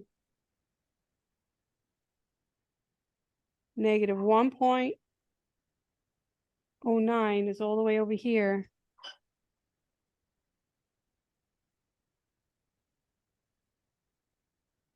Oh, wait. Is it this one?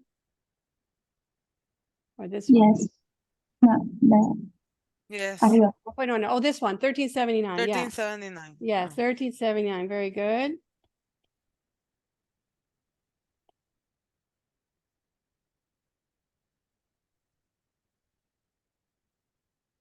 So this is 0.1379. And what is this one on this side? It's also Same? The same? 1379. Yep. So we put them together. So it's going to be 2 times.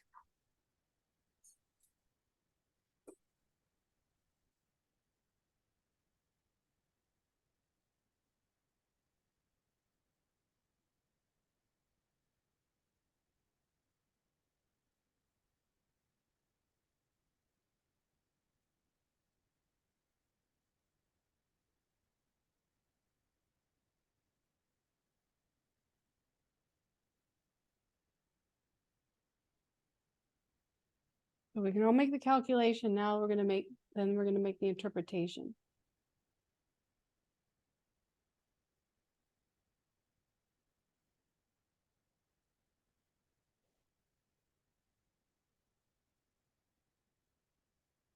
It's 27.58% is what it means. It means that the probability of seeing that outcome had a 27, like a 30% chance.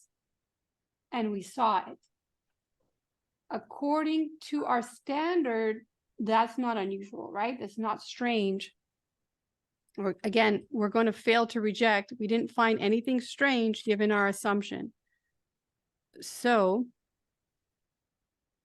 we're going to conclude the concluding stat is always if the p-value less than or equal to alpha reject H naught, but in our example, our p-value is 0.2758, which is not smaller than 5%. So we say we fail to reject H naught.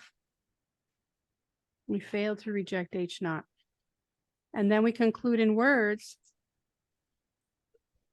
We say there is insufficient evidence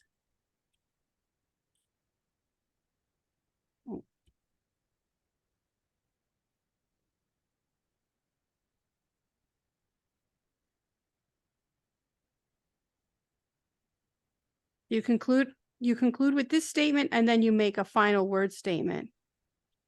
You can do it in Spanish, no problem. There is insufficient evidence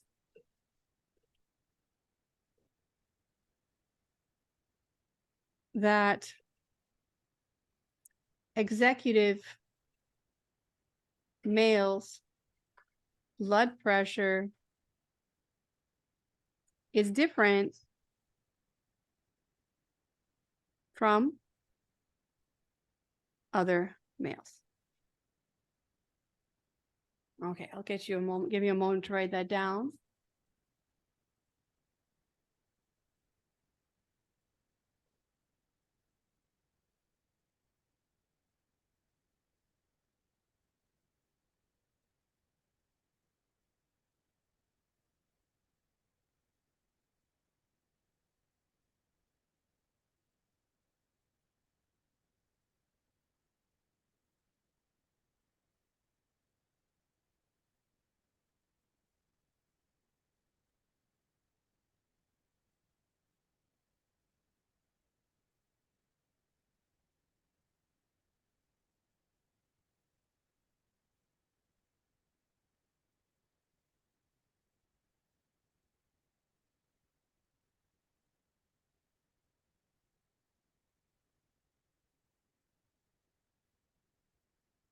Questions? Is it clear?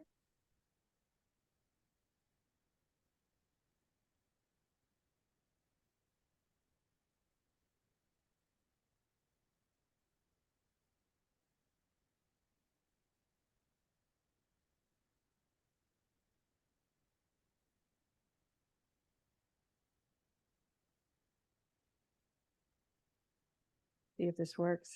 Giving you guys stress. Everything seems to expand when I write, so I duplicated myself here.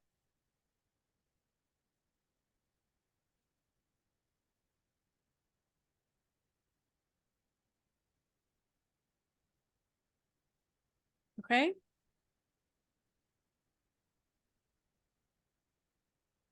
So this one was different because it was not equal. It's a two-sided or two-tailed test, and we test on both sides. So we have to multiply by 2, or you just see you want that one plus that one.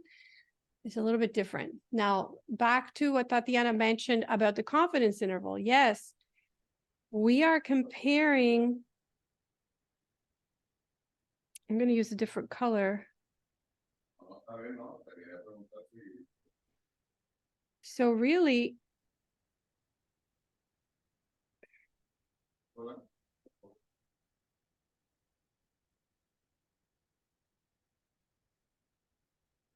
for 95% confidence in the middle and 2.5% on that side and 2.5% on that side, this would be 1.96. Is that right? You guys remember this number? 1.96. So we would be at 1.96 away. We would have to be at like not even 3 standard deviations. It's only 2, right? For 95% confidence, we'd only have to be 2 standard deviations away, and we have a problem we would have to reject. So what I've marked here, I'm going to put it in black. This is black. This is actually what? What do we call the black area? Like, Significant. Uh,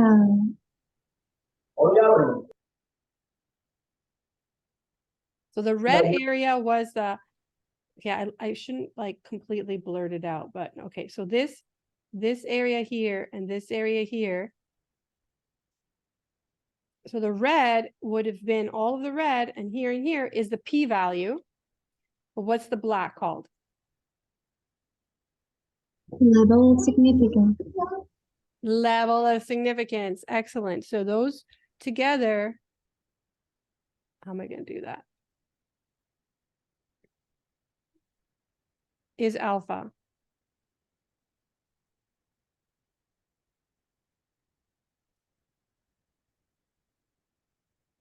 Very good. So we are comparing, and I don't want to make this too complicated, right? I'm trying to take out the complexity, but you basically see you did not get beyond there. You were not an outlier in the black.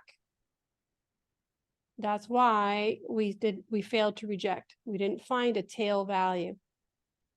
But it now brings us to what Tatiana was talking about. What about the confidence interval? Yes, on a two-tailed test, the confidence interval between is a complement of the alpha outside.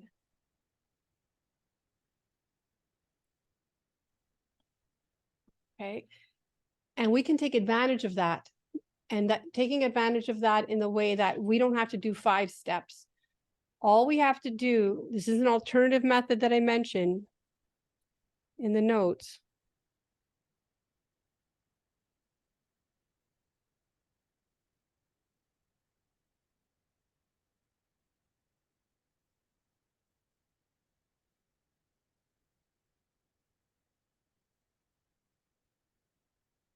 Make the 95% confidence interval.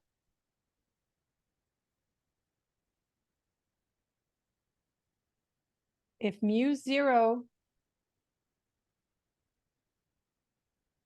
is outside,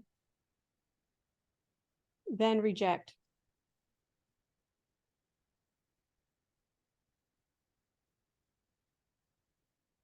That's it. Obviously, if it's inside, you fail to reject, right?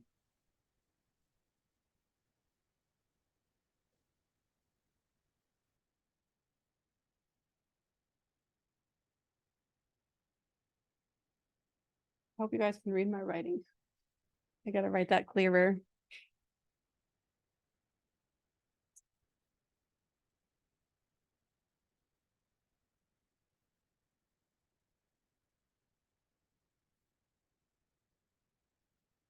Okay, so what you see here is this is a confidence interval and we fall inside, but now I want you to do it with making the confidence interval. So let's see if we can do that. So the confidence interval would be X bar plus or minus the 95% confidence Z star is 1.96. So you're going to see that number a lot. Just memorize it already because you're going to see it a lot. 1.96 times sigma over root n. So I know I'm kind of rushing, but this is not so hard. So X bar was 126.07. So I'm going to take it to another page because that way I can.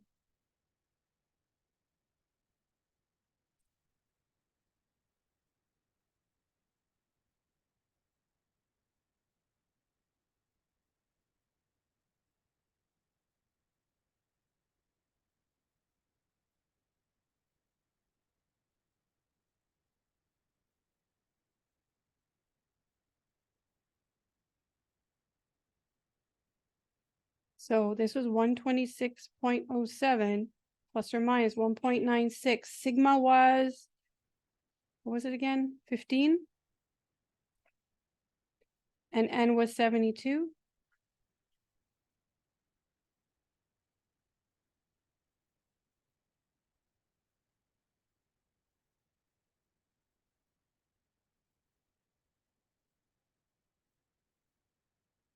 So you're going to feel like, oh, everything looks so similar. How am I going to figure this out? You just have to keep working at it. I don't have any better solution. Let's do enough problems.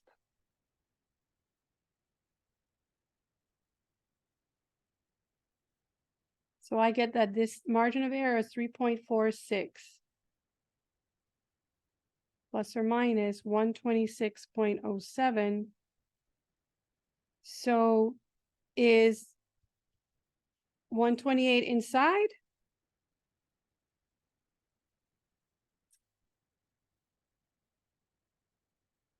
Do you see that it's Yes. inside? It is inside, right? Because this margin of error will cross over 128. If you want to convince yourself, make the calculation.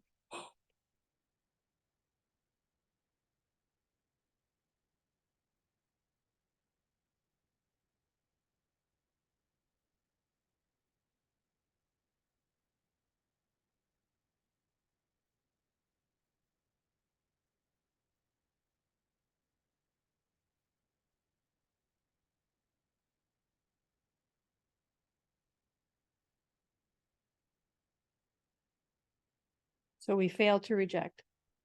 And we have the same exact conclusion as before. Okay, so this is only true. When can I do this? Just let's remind ourselves, when can I do this? Two-sided test. Only for a two-sided test. Now, about the two-sided test, if you didn't know if you should go left or right, you just start with a two-sided test. Two-sided test is more strict, and you get to see the sign if the evidence is below or above the mean, and you get to see, how far you fall into the tail. If your two-sided test rejects, it means that it's an outlier for the two-sided test. Then of course it will be an outlier for the one-sided test, which gives more area. Okay, so if you don't know where to start and you have to do some sort of hypothesis test, just do a two-sided test. And then if you want to be more, if you want to do a one-sided test, you can do that after. But the two-sided test is going to give you the answer strict. So I guess if the two-sided test fails to reject, then do a one-sided test to make the area higher. So let me see if I write that up. So, so I'm just going to say some points. Two-sided test that rejects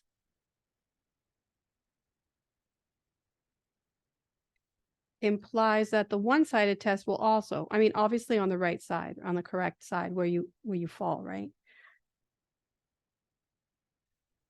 So let me say this in a better way. If a two-sided test that rejects will also, it implies that the right side test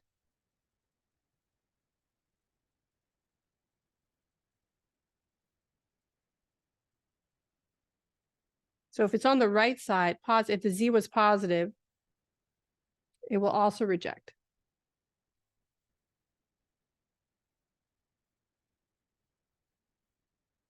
Just think of the picture, if that helps. If people aren't good with pictures, stick with the numbers and it makes sense. But visualize that. So if the two-sided test rejects, it means that you fell into the tail. And then if you just do the one-sided test, it will also fail. But if the two-sided test fails to reject, let me finish what I'm saying. So this is if it's right, or the left side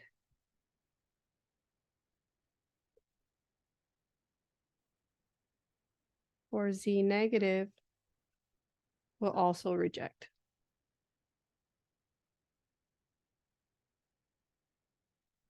But what?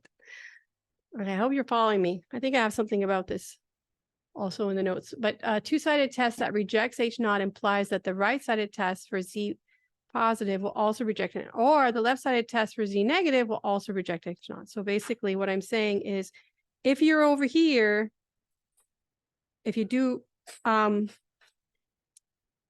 if you reject it here, doing the one-sided test, remember, you're going to go from 2.5 to 5. That will also reject because you're already in the far tail.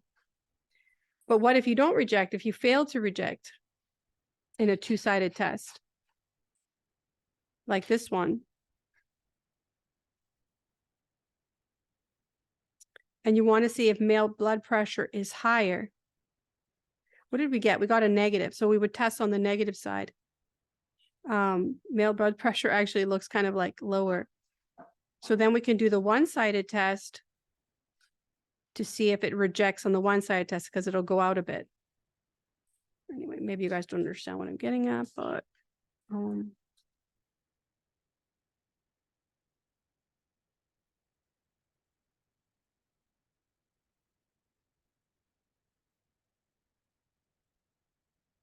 I think I'll put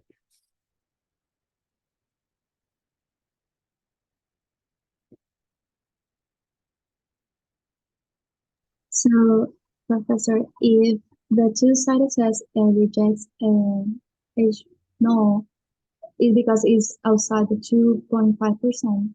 So it will also reject right-sided test from Ex- C positive because it's exactly. an Exactly. Just that depends on where you're looking. If it's a negative, you do the left-sided test. If it's a positive, you would have done the right-sided test. In either case, if it rejects in the two-sided, it's going to reject on the one-sided. All right. But if you have a two-sided test that fails to reject, then you can justify do the one-sided just to double check if it rejects or not. Okay, that's all I'm going to say. So if two-sided test fails to reject, do the one-sided.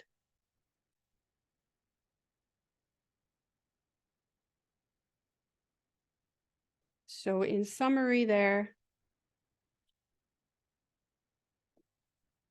if you start with a two-sided test and you reject, you can stop there. You're done. If it fails to reject, you have to do another test. Okay.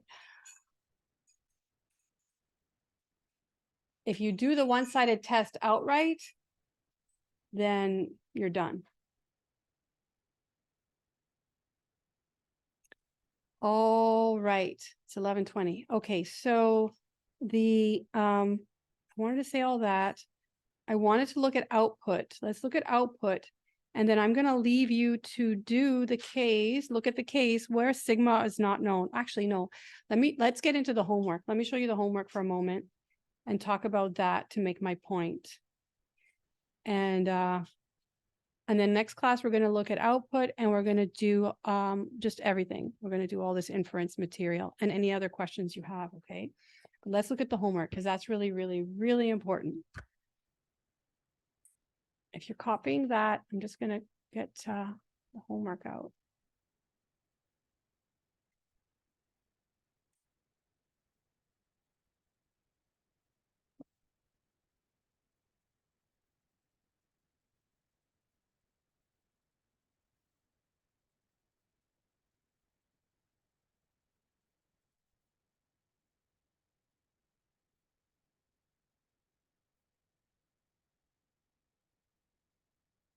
This is the question students usually ask me.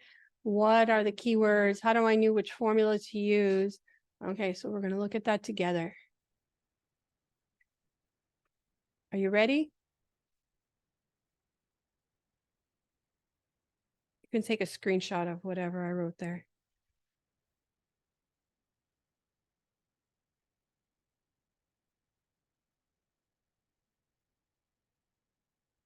So remember, only the p-value uses the alternative symbol. The symbol from the alternative hypothesis. Okay, so I'm going to project let me see if I can put it on my iPad. Easy enough.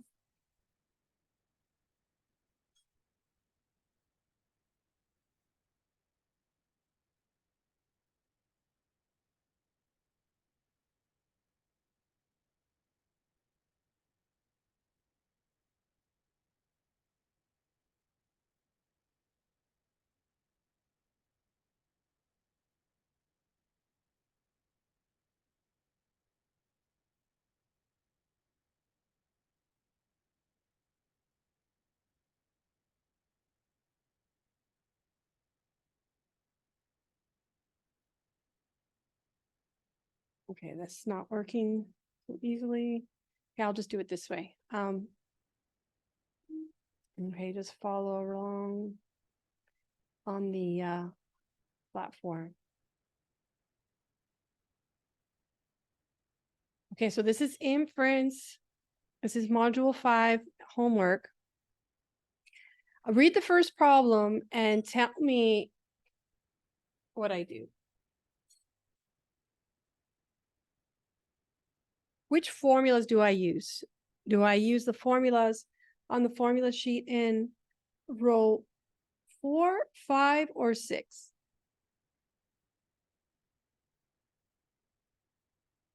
I can't put both things up at the same time. Or maybe I can. Let's see. Okay, you guys think about that. I will figure this out.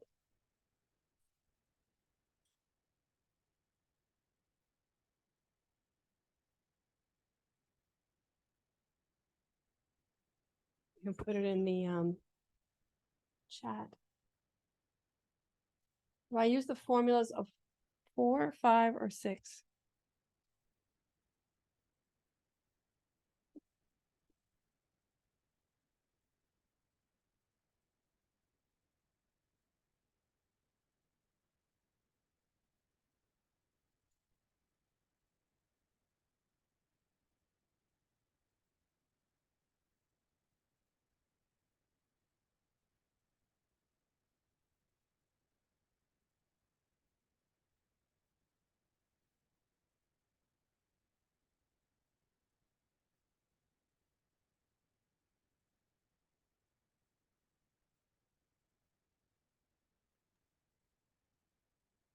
You can use 5. Okay, how can you use 5? We have n. We can determine the C star. We have a sigma, Okay, let's and we look know at that. this. Okay, so this is a big deal. What I have to tell you next. So let me do this properly. I'm going to put it on my iPad.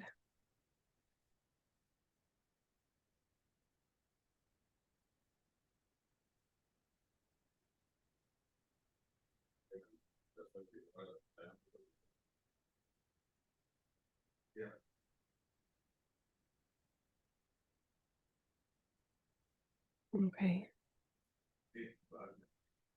And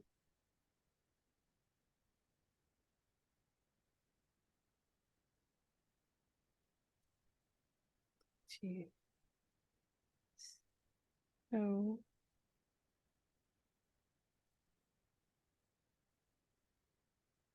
okay, I'm almost there, setting this up.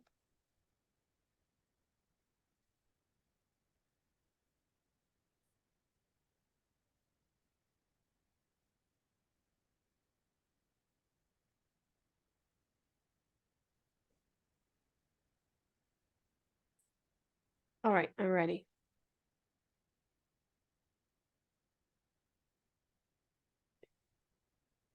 All right, so you see the homework here.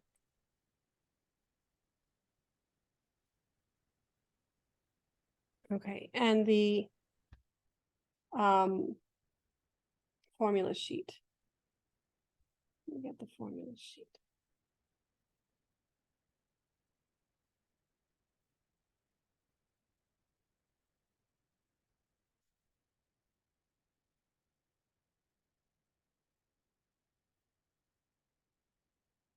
Or actually, I can use the one I used before. Okay, so the question was, actually, let me get the other one.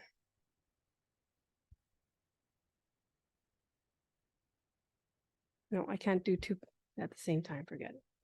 Keep forgetting. Okay. So Orlando said I can just use number 5. But let's see what we have here. Utility company, blah, blah, blah. Random sample 16. The sample gave an average time of 62.6. What is this? What symbol do I give this number?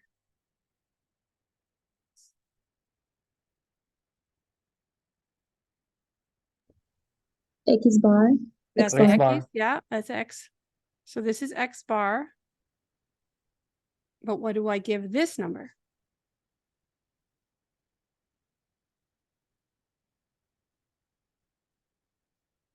If that's the sample mean, this is the sample standard deviation. Sample standard deviation, yes. Okay, so it means that you cannot use single. Okay, so that's the deal. Okay. I don't know why I can't. Okay. Oh, I see. Okay, so I can't use 5. I have to use, that's where 6 comes in. So I have to use 6. You need to watch the videos if you haven't about the T distribution. Basically, because we don't have sigma here, notice there's no sigma. This is not sigma, this is S. It's better to have sigma, but if you don't have sigma, the second best thing to do is use S, but there's a trade-off. You can no longer use the Z distribution, you have to use the T distribution. So you need to learn about that one. That's table T. Okay, so watch the video about that. And okay, let's look at the second one. Which formula? Well, no, let's look at the third one. Again, which formulas do I use? 4, 5, or 6?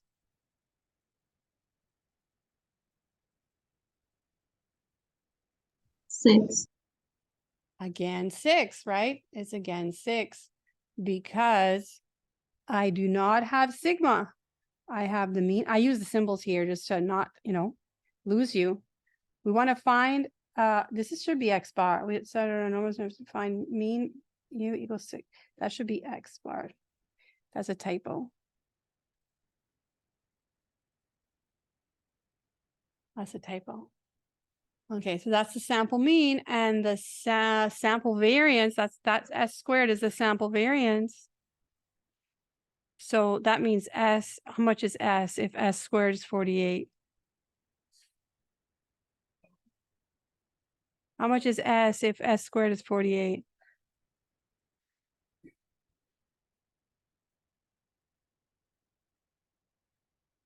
It's like 6.9. 6.982. 9282. And then all the 9282, sorry. decimals, right? Okay, so well, I'm not going to solve them. I'm just showing you how to read. Okay, I just want to show you how to read before we go. So let's see the last one here, 4. So even though we've learned everything, we've learned everything so far very well, you still have to learn about the T distribution to answer these questions because you have to know the difference between having having everything you need to answer with formulas 5 and answering with formulas in 6. So for the last one, try this last one here, number 4.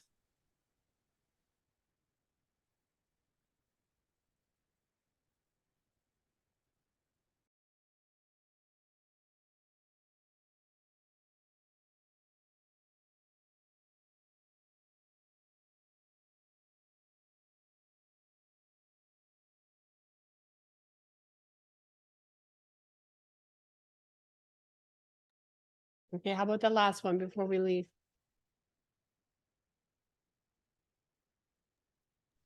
Also 6 because it's a sample of 9 cans. So it's they give you a sample of 9 cans and the standard deviation of 9 cans. You see, it's very clear. Those are the sample results. That's not the population results. So Okay. S is 9. No, sorry, S is 0.5 and it's 9.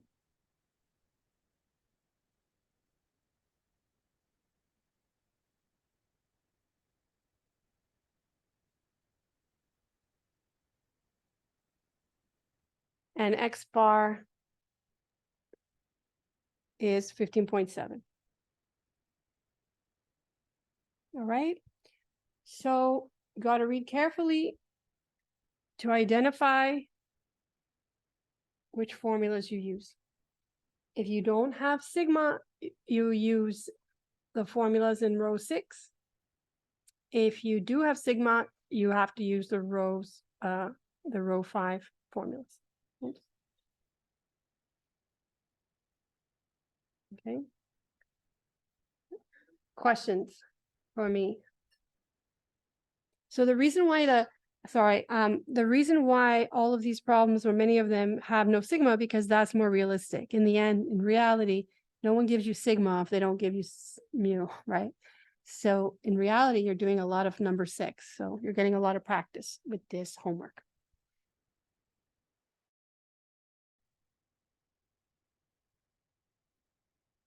So collect your problems for me. Collect the questions that you have for me for next week. Accumulate them. If you want to see me before Saturday, you can see me before then. We can make an appointment. And otherwise, I just let you go back to it. Just continue with the videos, understanding the t-distribution. And next week, I can review that if you still don't understand it. But I want to finish with the formulas in row number 6 and to use to read computer output. We never had a chance today. I want to look at computer output. So there's all interpretation. You don't have to make any calculations, just interpretation.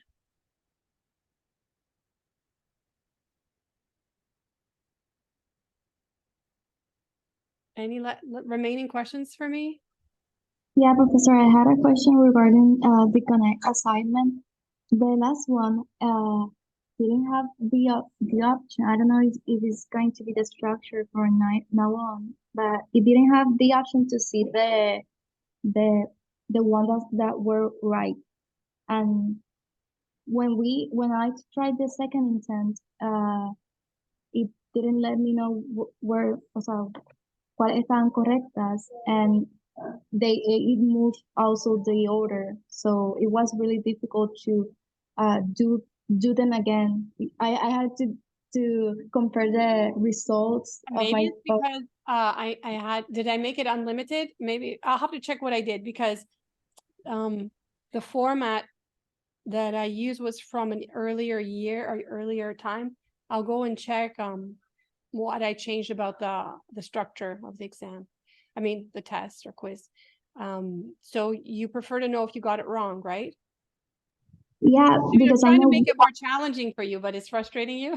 it's because also the order changed. It Yeah. was random, so it didn't it was difficult to compare with my numbers in the notations. Right. The numbers didn't change though. Didn't change the number, just the order. The order of the questions Yeah. changed. Yeah, because some software will actually change all the numbers each time too, which can be frustrating. Okay, so I'll have a look at that. Any other comments from anyone?